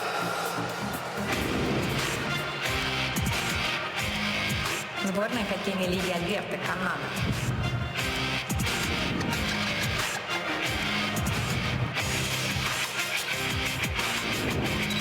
Столица Канады – Оттава. Официальные языки – французский и английский. Приветствие – бонжур. Достопримечательность – Ниагарский водопад, провинция Онтарио. Традиционное блюдо – путин. Картофель фри, посыпанный сыром и политый подслащенной подливкой. Популярный спорт – хоккей и лакросс. Стереотипы. Кто не слышал о кленовом листе и кленовом сиропе? Но главный стереотип – Канада является родиной хоккея. Хоккей действительно очень популярен и входит в школьную программу. Но еще в 16 веке в Голландии существовали игры с мячом и клюшками на льду. Затем подобные забавы появились в Англии и Скандинавии. Позже хоккей стал развиваться в разных направлениях. С мячом на траве, с мячом на льду, хоккей на песке, подводный хоккей. В Канаде в хоккей заиграли шайбы. Знаменитости. Безусловная хоккейная звезда Канады Уэйн Грецкий. В медийности ему не уступает эпатажный телеведущий и комментатор Дон Черри. Музыкальный мир покорили Селин Дион, Джастин Бибер. А Голливуд – Майкл Джей Фокс. Герой саги «Назад в будущее» родился и вырос в хоккейном Эдмонтоне, который является частью провинции Альберта. Всего в Канаде 10 провинций и 3 территории. В 1964 году в Альберте была основана одноименная юниорская хоккейная лига, в которой на данный момент выступает 16 команд. На молодежный Кубок мира в Сочи приедут самые яркие представители Альберты. Бонжур и добро пожаловать!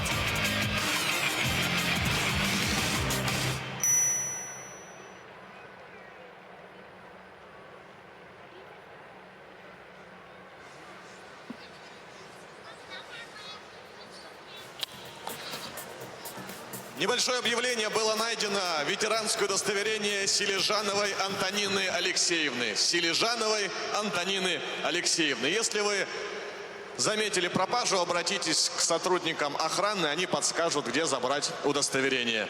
Силижанова Антонина.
Итак, ну а в перерыве матча у нас проходит традиционный конкурс бросков. На этот раз это конкурс для девушек.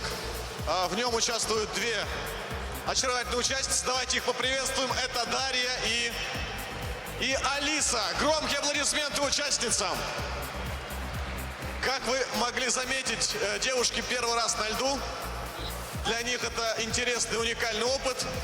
И что им нужно сделать, я расскажу прямо сейчас. Итак, у каждой будет ровно 3 попытки бросить шайбу как можно дальше. Та из них, кто бросит шайбу на максимальное расстояние или ближе к дальнему борту, та и одержит победу в этом соревновании. У каждой будет ровно 3 попытки, поэтому можно первые несколько раз потренироваться, попробовать. Итак, обе девушки уже на позиции, у обоих уже есть шайбы. Итак, начнем с Алисы. Алиса готова? Ну, в таком случае, после громких аплодисментов мы начинаем. Давайте, поддержим участниц. 3, 2, 1, поехали. Так. Сильно не размахиваемся. Главное не упасть. Нет, бросай.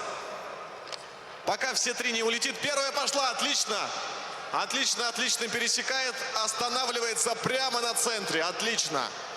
Чем ответит Дарья? Итак, первый бросок Дарьи. Поехали. Бывает. Это первый бросок.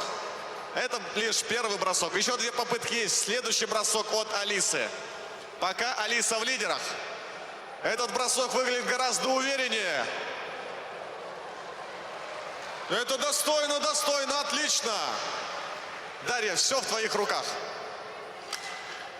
Уже лучше. Летит, летит, летит, катится шайба.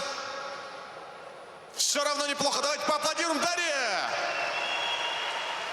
И у нас осталось по одному, по финальному броску. Итак, Алиса, ты пока в лидерах, но можно упрочить лидерство. Итак, 3, 2, 1, поехали. Так, это заявка на успех, заявка на победу. И да, у нас новая. Так, новая отметка. Но, Дарья, соберись. Вложи всю мощь в этот удар. Вложи всю силу в этот бросок. Давайте поддержим Дарью. Шайба останавливается, а это значит, что победу одерживает Алиса. Давайте громко поаплодируем. У нас есть победитель. Отдельные аплодисменты для Дарьи. Она не испугалась, она вышла на лед и проявила себя. Давайте еще раз поаплодируем девчонкам.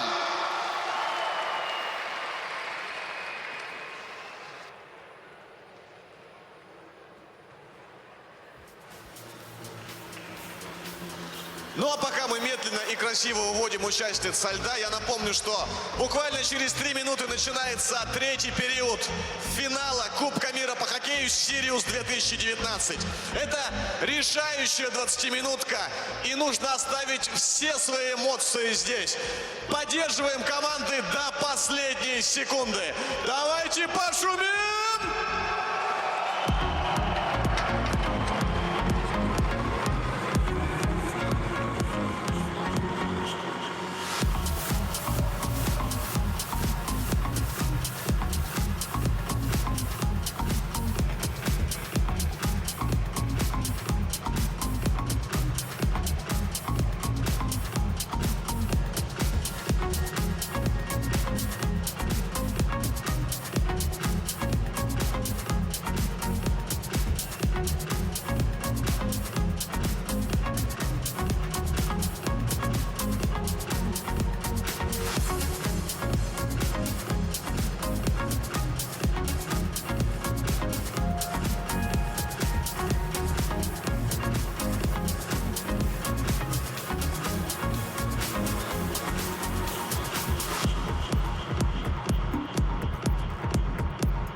Welcome back to Sochi. We're getting ready for the third period of action between Team AJHL and Loko-AJHL. This is the gold medal game of the 2019 Sirius Junior Club World Cup, and after 40 minutes of play, it's the defending champions Loko.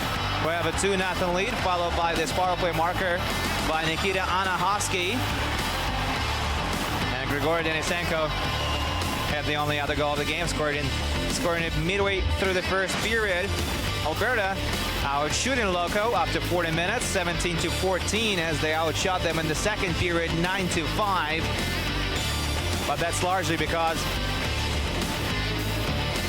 Loko can't seem to stay out of the penalty box, and Alberta had a really good scoring chance. Actually, several of those on a long 5-on-3. In the second period, just unable to get anything past Vladislav Okurak. And now Loko are only 20 minutes away from winning the third Junior Club World Cup in franchise history. And if they can do that, that's going to be a new record. Right now, Loko and Krasnaya Armia have won the tournament twice each. And Canada is looking for its first gold medal at the tournament since 2012.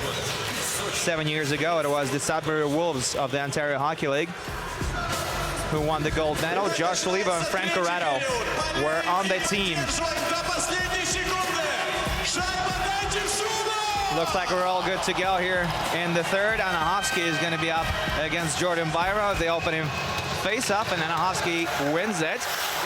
Loko put the puck in the offensive territory right away. Michael Benning picks up the puck and looking at his options.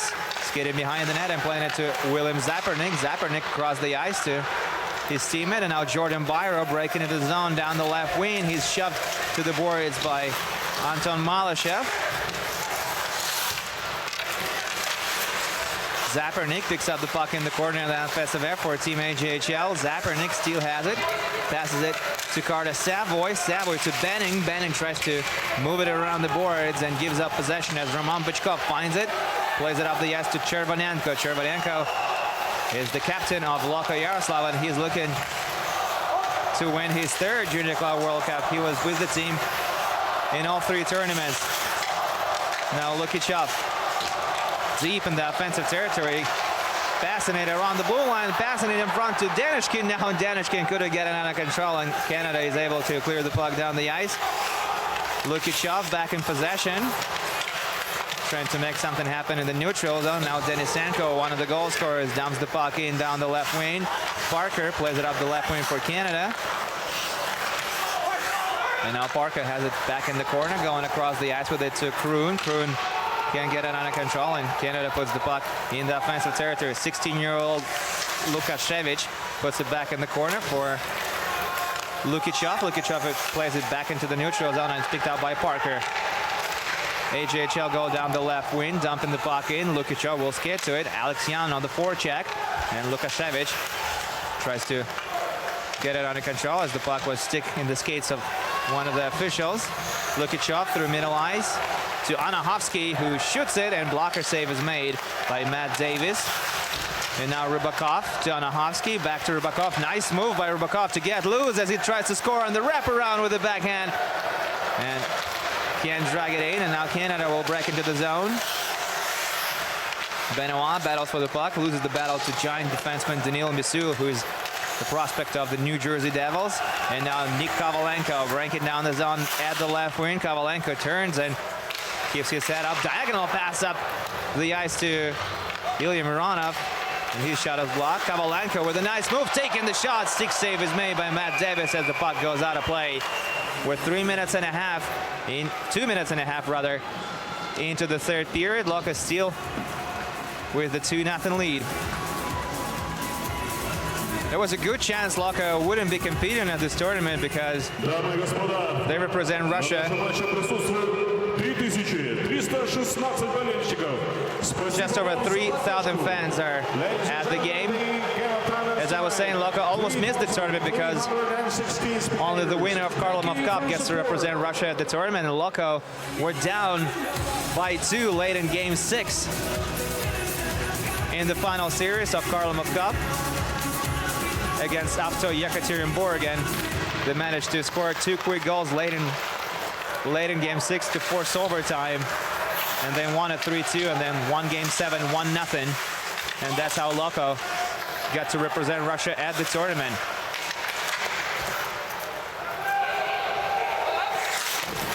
Loko battle for the puck in the offensive territory, and they win it over. They have it in the corner, playing it to Bychkov. Manning goes down. The puck stays loose, and now Risk has it. Risk plays it up the ice into the neutral zone, and racing after it is Anton Malashev, who joined the team mid-tournament from junior Team Russia. There's not a bad chance you're going to see him again at the World Juniors representing his nation as Loko dumped the puck in. And now they have it in the corner in the offensive zone. Chervanenko playing it to Dadinkin. Dadinkin almost got away from his defenseman. Loko are able to keep the puck in the offensive end. It's the goal scorer, Anahovsky, who takes another shot at one of Canada's defensemen. Was able to put his stick on the puck, and the puck goes out of play. There'll be another offensive zone face-up for Loko as Alberta still looking to get on the board in this one, but nothing kills past Vladislav Okurak.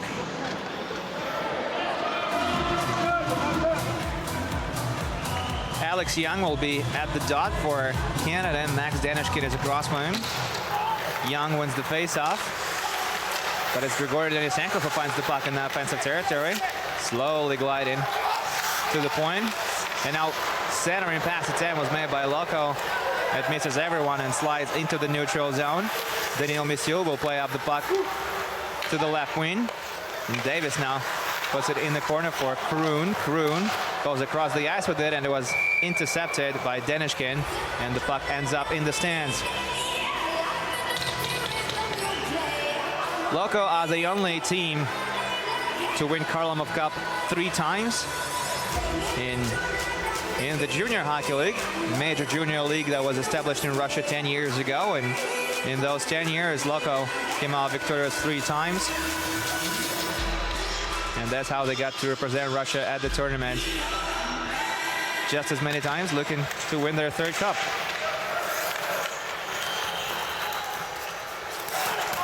Parker gets the puck under control in AJHL's territory, gets the puck back. Parker playing it to Ergon, and Alberta will skate offside.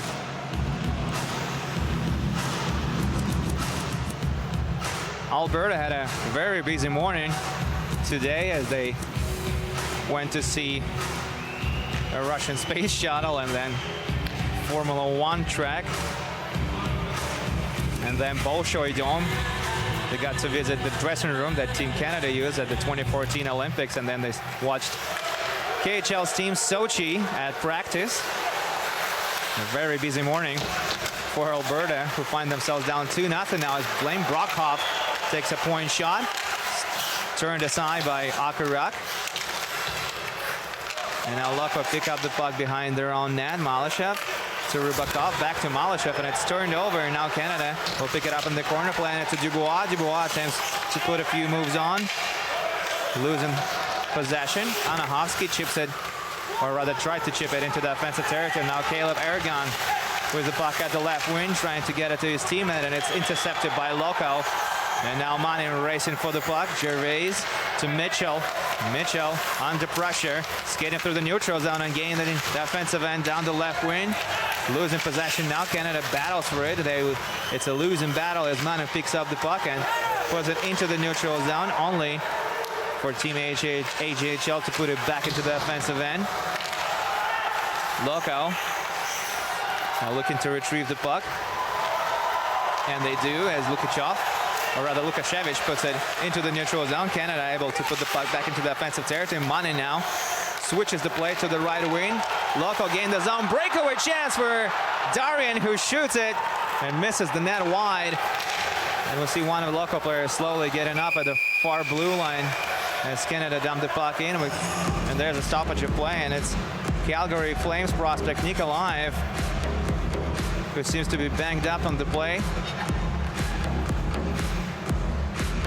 Darian was taking a shot from prime real estate, and Jeremy Gervais gave him enough trouble so Darian would miss on his shot, and it did. Faceoff is going to take place in Alberta's territory, and it's one of the goal scorers, Nikita Anahovsky, who will be taking the draw. Across from him is Ruck Truman, and it's Anahovsky who wins the faceoff. Misyul takes a point shot, and Davis turns it aside. Misyul retrieves the puck and plays it across the ice to Dadinkin. Dadinkin at the left wing, trying to cut to the slot, and Michael Benin pushing it to the side. Misyul to the corner. Chervanenko has it in Gretzky's office now. Looking at his options, Chervanenko looking for a centering pass, perhaps. Plays it to the point. The point shot is taken. Davis turns it aside, and Carter Savoy will try to exit the defensive zone. Loko almost retrieved the puck on the forecheck, and now Benning gets it in his defensive end with a lot of open ice in front of him. It was touched up, so no icing. As Loko cleared the puck into the neutral zone. We're almost 7 minutes into the 3rd period. No scoring in the 3rd, and Loko still have a 2-0 lead. Misyul battling for the puck behind the net, and Loko are able to clear the puck down the ice, and icing is going to be called against Yaroslavl.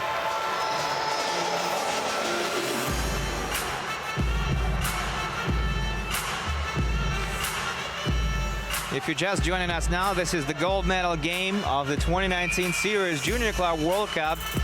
The tournament is held in Sochi, Russia, former Olympic capital. The city hosted the 2014 Olympics. Canada won gold in men's ice hockey at the tournament.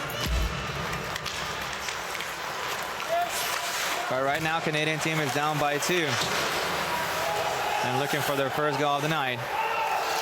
Malashev will pick up the puck in the corner. Play it to the right wing, cross ice pass.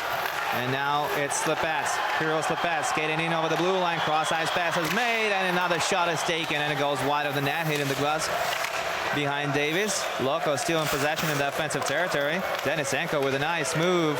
Skating to Gretzky's off his steal in possession. Denisenko all the way to the point. He skates, passes it to Roman Bychkov. Roman Bychkov can't get it under control.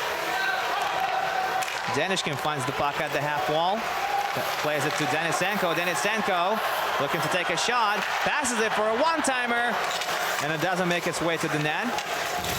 Bychkov battles for the puck at the half wall. Denishkin maintains the puck in the offensive territory. And Davis plays it to Parker. Parker to Kroon. Kroon up the right wing into the neutral zone. It's intercepted by Kirill Slepats. And it's a non-man rush developing for Loko as Denisenko almost got the puck under control right in the slot area, but Davis was able to cover it up in time. Georg Denisenko opened up the scoring all the way back midway through the first period. And then it was Nikita Anahovsky doubling the lead for Loko on a power play. AJHL already faced Loko in the opening game of the tournament.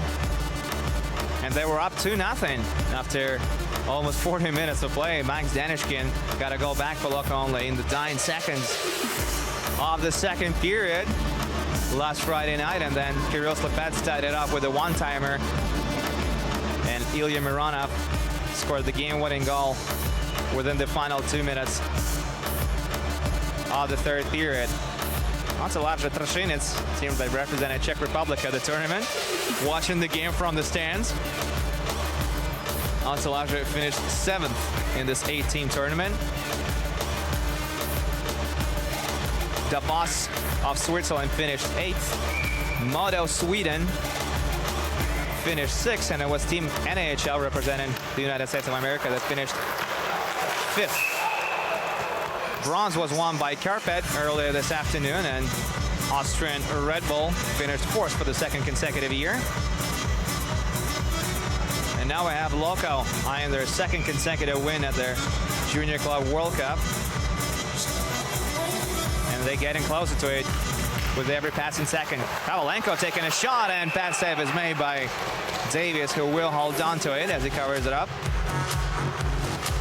Nikolai Kovalenko, Andrei Kovalenko's son, if you remember him. He played for the Edmonton Oilers for a long time, and then for the Carolina Hurricanes as well. And his son was born in Raleigh, North Carolina.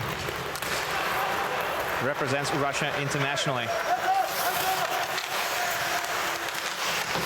Anahovsky battles for the puck in the neutral zone. Canada in over the blue line, playing it to Jordan Byro, and Byro was unable to take a shot away. Lukashov gets slashed and unable to continue the play. Visibly hurt on the play. Kovalenko in the corner, shielding the puck. He's really good at that, Kovalenko. One of the key players for Yaroslavl. Now Loko maintaining possession. That's Vladislav Rubakov. Plays it safely into his defensive territory, and Ilya Mironov will pick up the puck.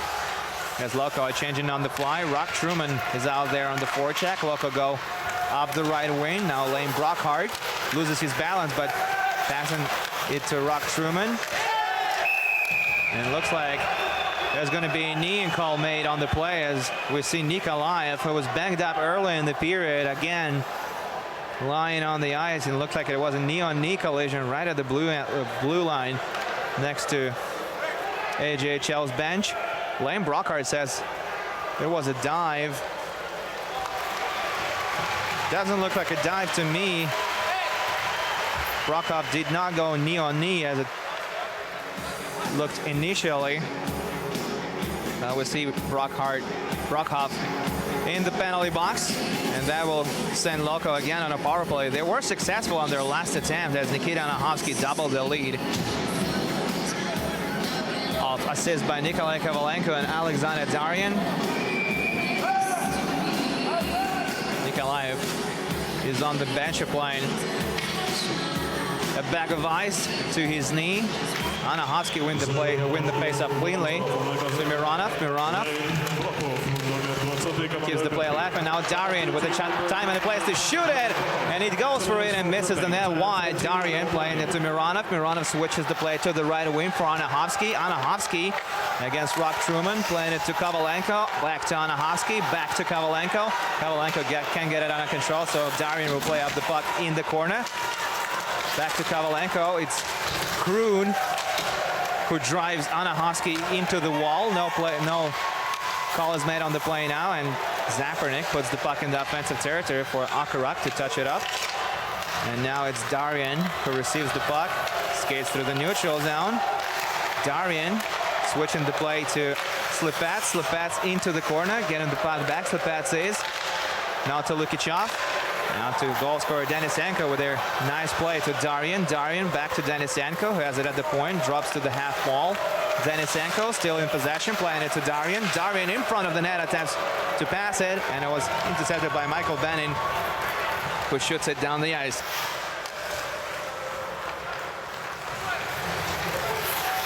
.45 seconds remaining on this power play for Loko, with 30 seconds past the halfway mark of the period. Danishkin gets the puck in the offensive territory, keeps it alive for his team. Misul at the half wall, looking at his options. Misul with a backhand pass to the point. Lukichov across the ice for Slipats. Slipats to Denisenko. Denisenko to Lukichov. Denisenko receives the puck in the high slot. Slipats doesn't shoot it, plays it back to Lukichov. Back to Slipats, back to Lukichov.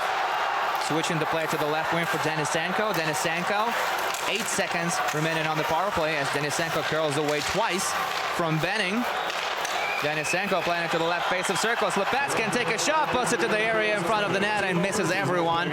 As Team AJHL kill off the remainder of the penalty, taking a shot from the point was Loko, and Davis turns it aside.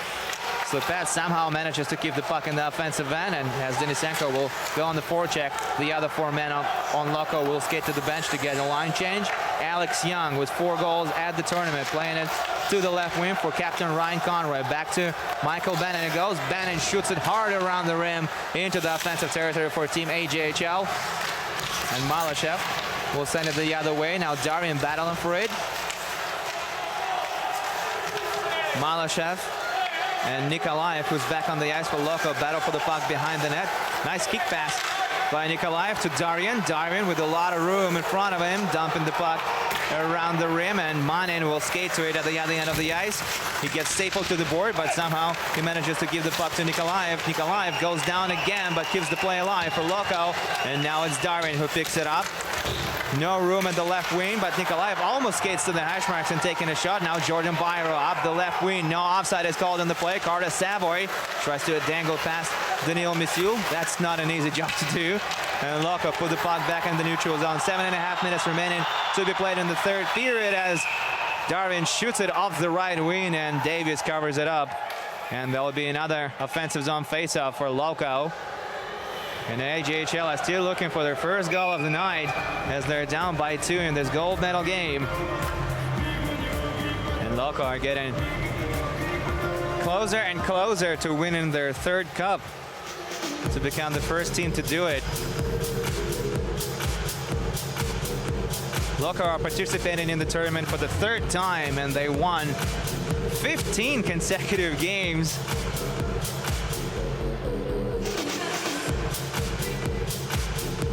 And they look to finish the job tonight as well. Loko haven't lost a single game in 3 years that they represented Russia at the tournament, including 4 consecutive wins in Sochi this August.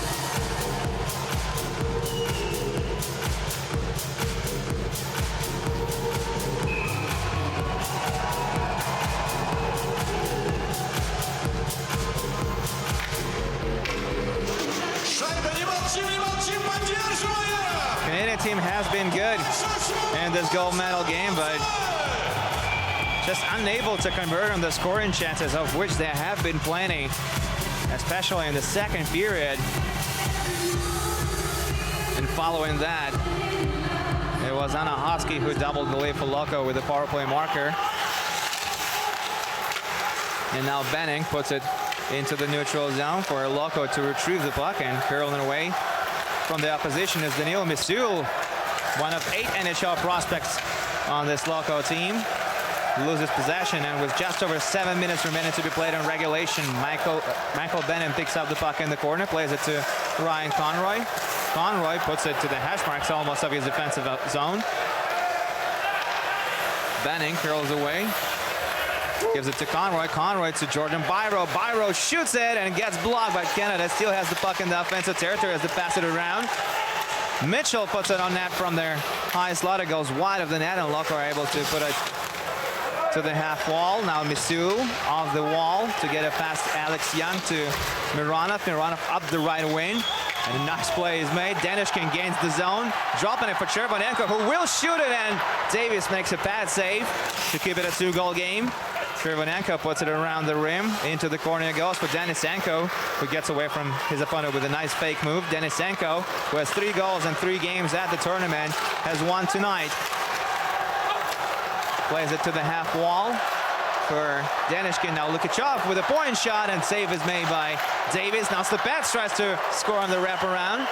Unable to do that. Now Kincaid against Denisenko. Denisenko wins the battle and makes a nice diagonal pass to the high slot. They shoot it from there, missing the net wide. Now Parker with the backhand shot as we hear the whistle behind the play. Tripping is going to be called against Team AJHL, I believe. And Loko's power play unit will go back to work as Rock Truman strongly disagreeing with their decision. And Rick Swan's team is in for another tough few shifts. Loko sent their most experienced line on the ice. It's Vladislav Probakov, Nikita Anahovsky, and Nikolai Kovalenko, who will start this power play opportunity. Risk and Dubois will be defending for Canada. Loko are out there with 4 forwards, as a matter of fact, because Darian, number 41, picks up the puck following this face-off win. Daniil Misul is the only defenseman right now on the ice for Loko. Misul gives it to Darian. Darian at the half wall, plays it to Kovalenko. Kovalenko to Anahovsky. This time he hits him in the skate, so Anahovsky can't get a shot away. Now Anahovsky with a cross-ice pass to Darian, and Darian hits the side of the net. Kovalenko keeps the play alive as he plays it to Anahovsky. Kovalenko now to Darian, who won't shoot it, sets up Misul instead, who fires it hard from the high slot, missing the net wide. And now it's Anahovsky to Kovalenko, and now the penalty is going to be called against Team AJHL, and smart play by Kovalenko, who gives up the puck for Alberta to touch it up, and following that stoppage of play, Loko will have 1 minute and 21 seconds of a 2-man advantage. AJHL are not happy at all with this call.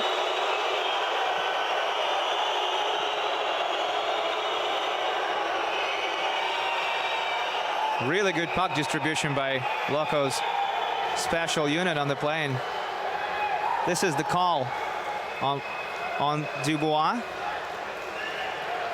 It might be spearing, it might be hooking. I'm not sure which one it's going to be.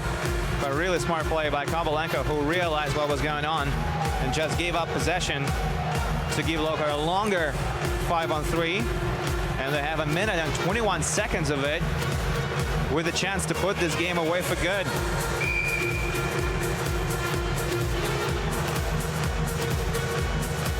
Slepets, Denisenko, Bychkov, Danishkin are out there for Loko, and Malyshev as well. Malyshev takes up the left wing for the draw. Danishkin loses the draw, and Krun is able to put the puck around the rim for Denisenko to pick it up in the neutral zone. Denisenko with a nice move to get past his defenseman and skate into the offensive end. Denisenko still in possession as he skates to the high slot, taking the shot, and what a goal by Grigory Denisenko, his second of the night. And with that, Loko might have just put it away for good.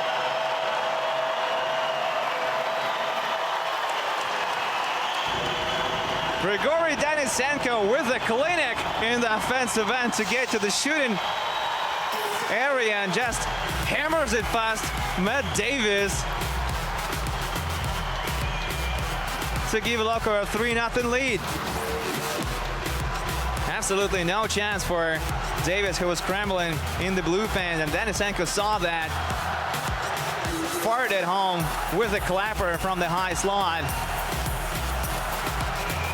It misses everyone and goes straight into the back of the net, and with just under 5 minutes remaining to be played in the gold medal game of the 2019 Sirius Junior Club World Cup, Loko just make a really strong case to win this one. There's still 1 minute and 30 seconds remaining on this power play for Loko, who still battle for the puck behind the net, trying to start up the rush.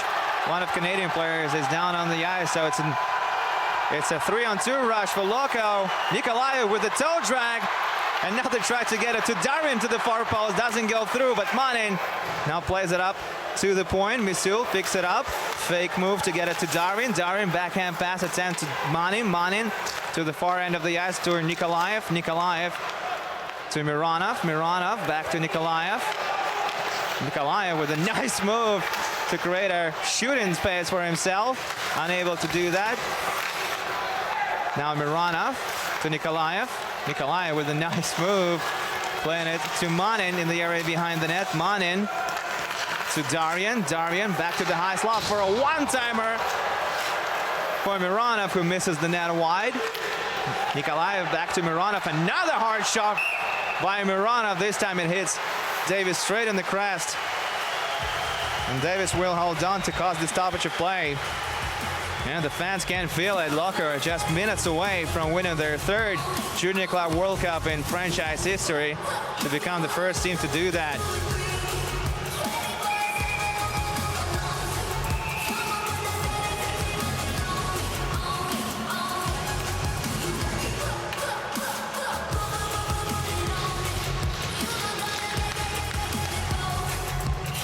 Denisenko scored 2 goals in this game. He has 4 in 3 games at the tournament.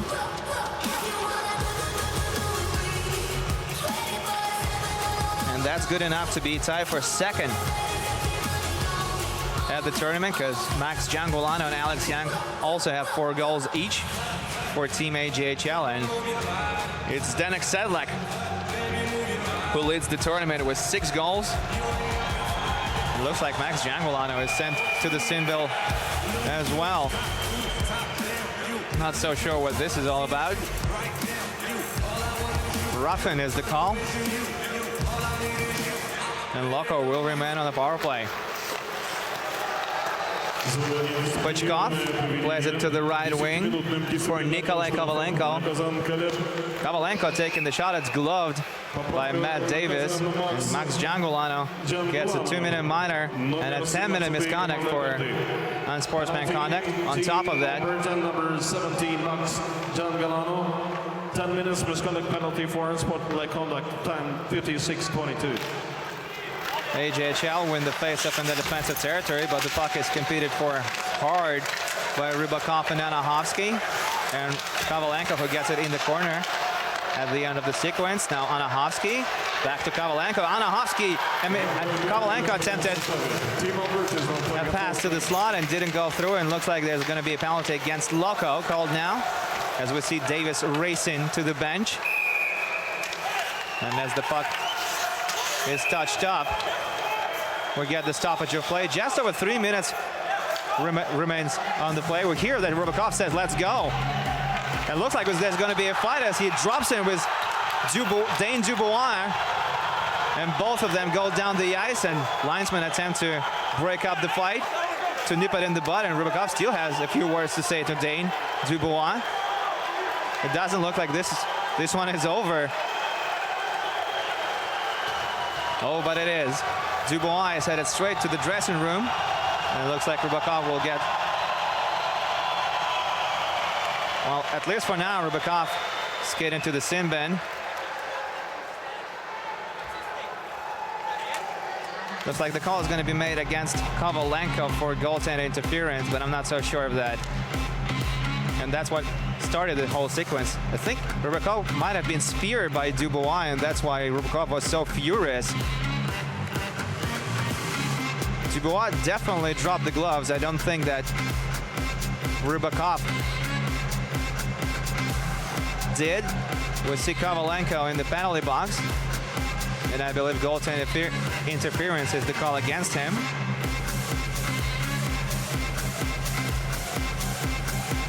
Dane Dubois headed straight to the dressing room following the fight against Vladislav Rybakov. And we're waiting to see where the final situation is going to be here.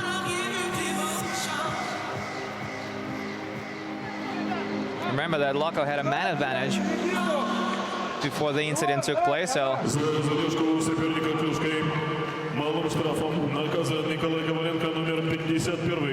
Kovalenko gets a minor for hooking.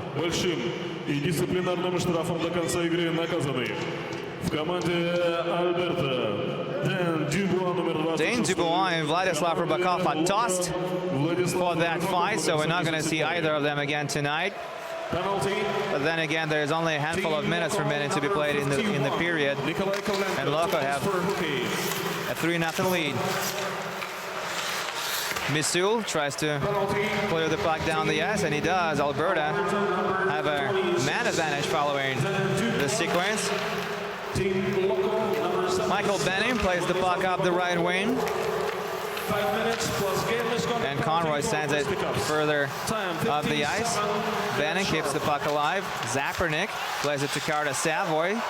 Good movement by Canada. Michael Benning taking a hard shot from the blue line, and it's smothered by Vladislav Okorak, who will hold on and will get another stoppage of play.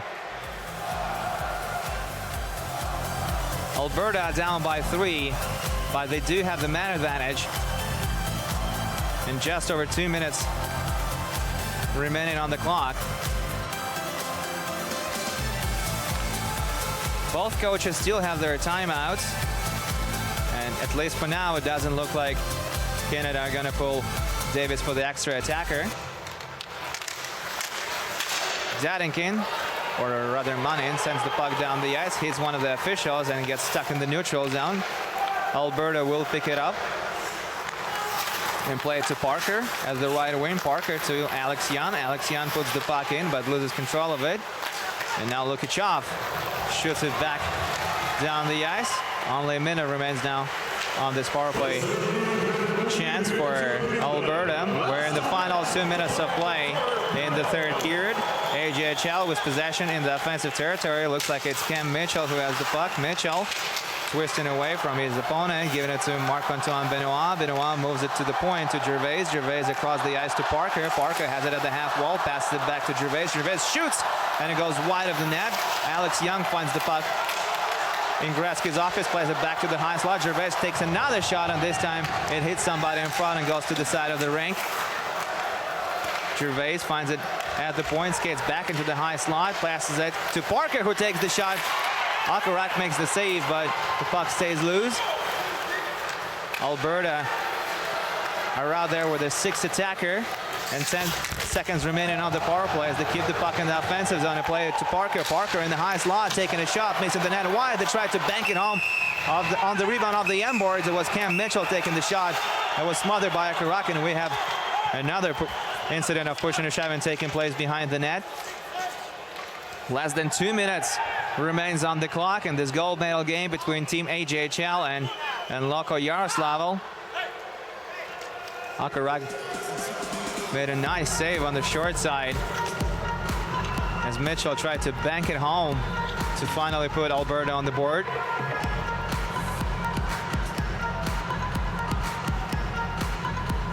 AJHL have already pulled their goaltender for the extra attacker, as we hear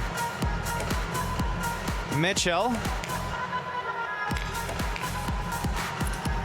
being sent to the penalty box for roughing, and he's Certainly not very happy about it, if you could read his lips. Kovalenko is about to step back onto the ice. За грубость двойным малым штрафом наказан Егор Манин, номер 85 команда. Manning gets a double minor for roughing following that shift. Igor Milikov is less than 2 minutes away from winning his first trophy with Loko-AJHL. He's the new head coach of the team. It was Dmitry Krasotkin who won the 3 national championship titles and 2 junior club World Cups. And now Igor Milikov can follow his footsteps if his team can protect their 3-0 lead late in the third.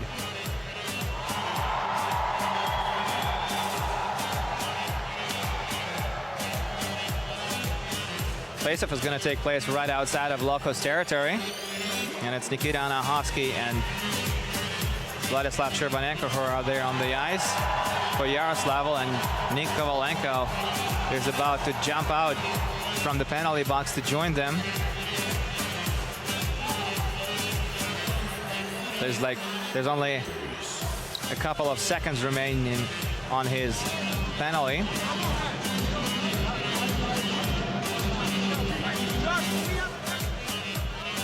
Bachkov and Malyshev are the defensemen for Loko on the ice. Kovalenko has... The gate is open for Kovalenko because there's perhaps a second remaining on his penalty, so he's going to join the play basically the second the play will resume. Boris Rybalka and Rick Swam are confirming something with the officials. I think it's regarding how much time there is remaining in regulation.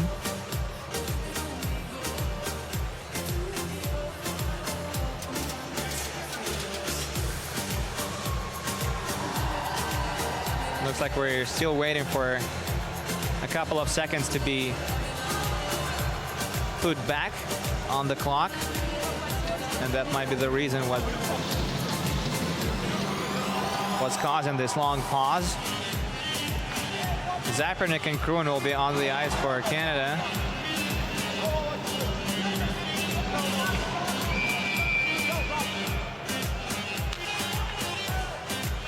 As Osiminaevs get into the bench, Canada wins the face-off.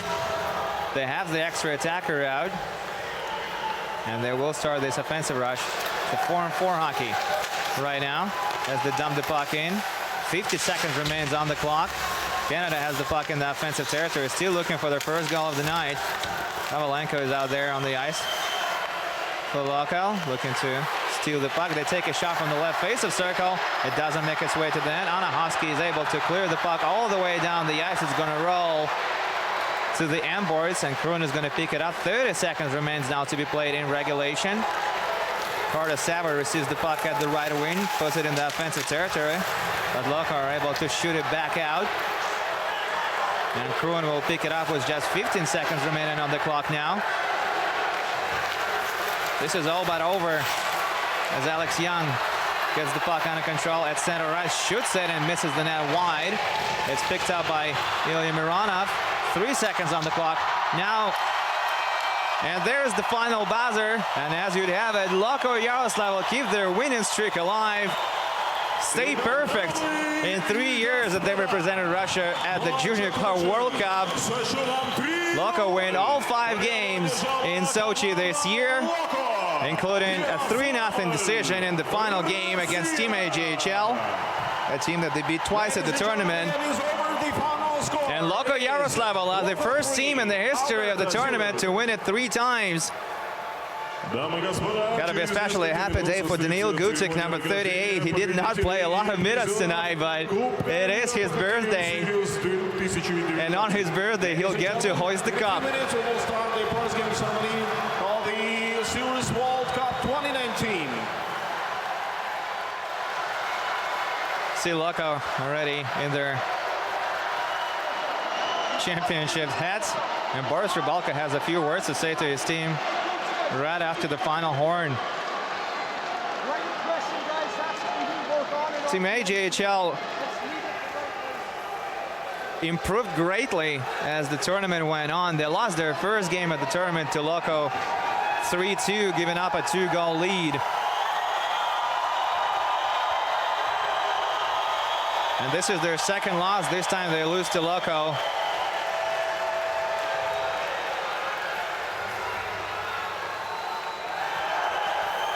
$3-0. And this is just in. Michael Benning has been selected as their top defenseman of the tournament. Michael Benning representing Team Alberta. We're number 4, and Alex Young is named the top forward of the tournament. Loko-AJHL finishes on top of the tournament with 11 points. Grigory Denisenko is the MVP of the tournament, and Vladislav Okurak is selected as the tournament's best goaltender. And now all we have to do is give out the medals and the cup itself, and it's going to be Junior Hockey League Managing Director Alexei Morozov who's going to be giving out the awards. Former Pittsburgh Penguin, obviously an Akbar's Kazan forward. Для вручения наград на лед приглашаются. The awards will be presented by вице-президент континентальной хоккейной лиги по развитию молодежного хоккея Алексей Морозов. The KHL Vice President for the Young Hockey Development, Mr. Alexei Morozov. Alexei Morozov obviously was a first-round draft pick by the Penguins back in Deputy head of the 1995, and the sport direction, Mr. and he played for the team for 7 years before joining Akbar's Kazan in the 2004 lockout. And he decided to remain with Akbar's almost till the end of his career. Morozov retired in 2014 as the captain of CSKA Moscow, also known as Red Army. Enjoyed a great career, this man. Referees and linesmen are going to receive their awards first, as per tradition.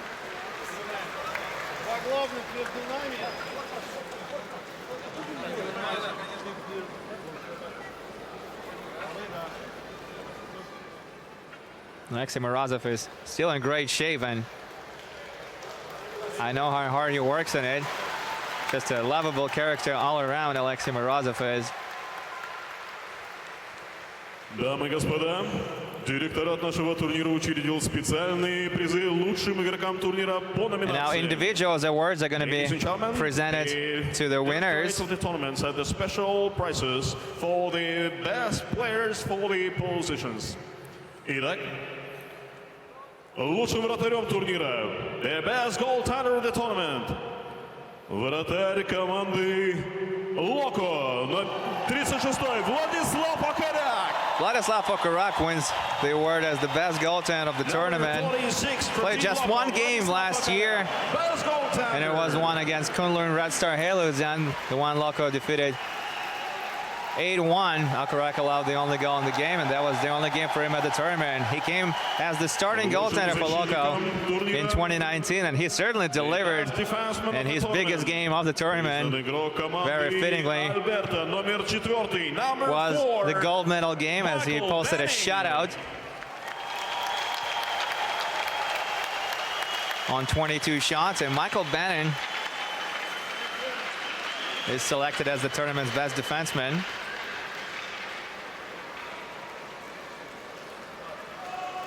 Expected to go no lower than third round in the 2020 NHL entry draft. Comes from a rich hockey family, rich first and foremost in hockey traditions.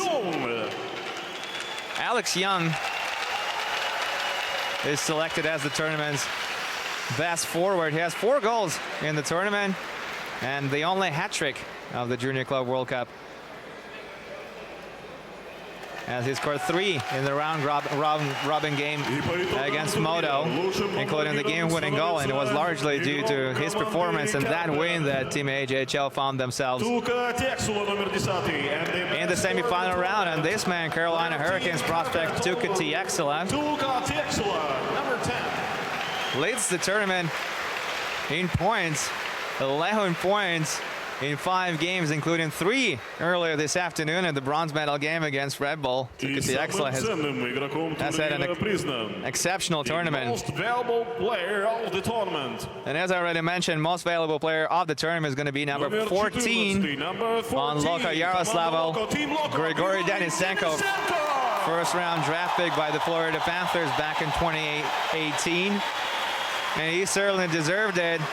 Joined Loko midway through the tournament, just in time for the last game in round robin against DeVos, and Denisenko came up big for Loko in the gold medal game, scoring 2 goals as Loko defeat Team AJHL 3-0. Напоминаю вам, что бронзовые медали завоевала команда Карпет, город Оулу, Финляндия.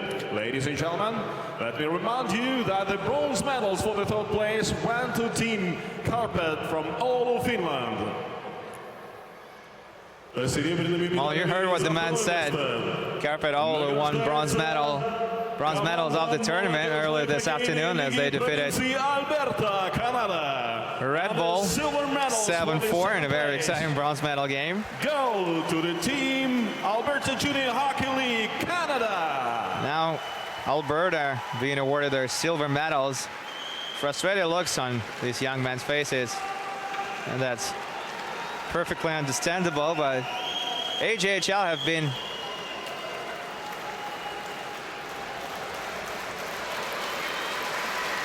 fun to watch at the tournament, definitely, as the team played better and better with every game, and it's surprising many in the semi-final game yesterday afternoon as they defeated very good Carpet team 5-1, capitalizing almost on every scoring chance they had, especially in the second period. Canada won that period 4-0, scoring 2 power play goals.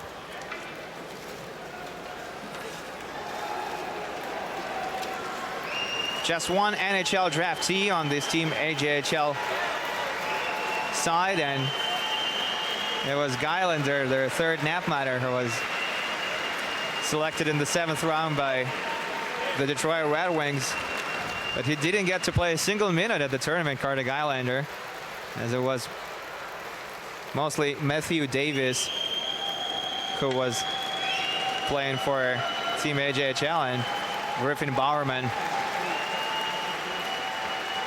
also getting the nod for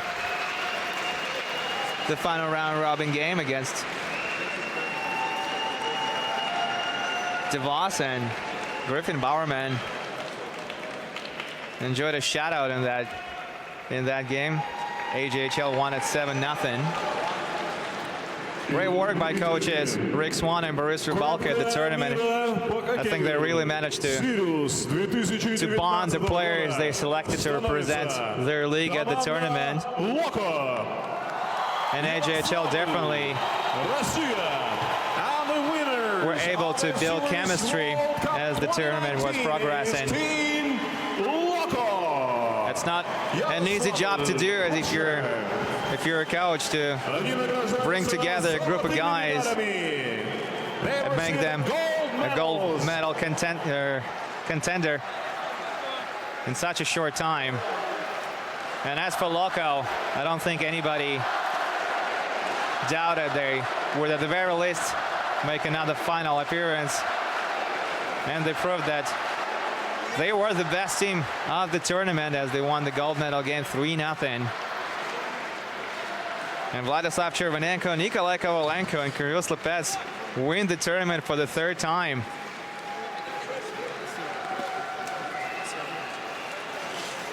Eight other players on Loko have won the tournament for the 2nd time, and for the 2nd consecutive year too. Loko won't have a lot of time to celebrate this huge win. Despite all the media attention and the hype, it's still just a preseason tournament. It's nice to win it, but Loko will go back to work in just 2 days' time, because that's when they're gonna have to face Almas Cherpovets in the opening game of the new season in Junior Hockey League. Igor Milikov was promoted to Loko's head coach in the offseason as Dmitry Krasotkin, who has won 3 national championships and 2 Junior Club World Cups with the team, was promoted to Lokomotiv, KHL's team. And that's where he's going to be this season. Milikov won 2 bronze medals with Loko Junior, which is sort of a farm team of Loko Yaroslavl, because Loko Yaroslavl are the major junior team of Lokomotiv system. And Igor Milikov has just won his first trophy with the team, and he's going to head into the season in great mood. I'm certain of that. Государственный гимн Российской Федерации. Ladies and gentlemen, in honor to the team winner, please rise up for the national anthem of Russian Federation.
And that does it for the 2019 Sirius Junior Club World Cup. Loko are about to hoist their 3rd trophy and become the first team that does it at the tournament. Vladislav Chervenenko, team captain, gets the honors. The captain of the team Loko, Vladislav Chervenenko, receives couple of handshakes. the Sirius Ice Hockey World Cup 2019. And now the picture. And here comes the moment.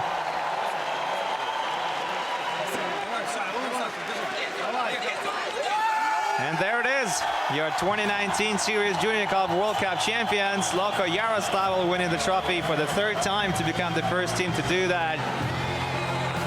And that does it for us here in Sochi. Thank you so much for being with us, wherever you're looking in from. My name is Andrea Sachenko, and on behalf of all of our crew,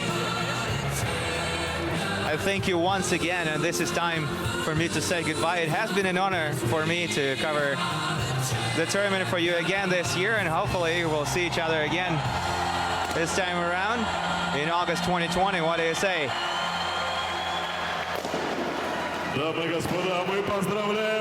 Thank you very much once again. This is a goodbye. And make no mistake, this is the coolest game on earth. Goodbye. И я надеюсь, мы увидимся на следующий год. А хоккеистам мы пожелаем красивой, профессиональной карьере.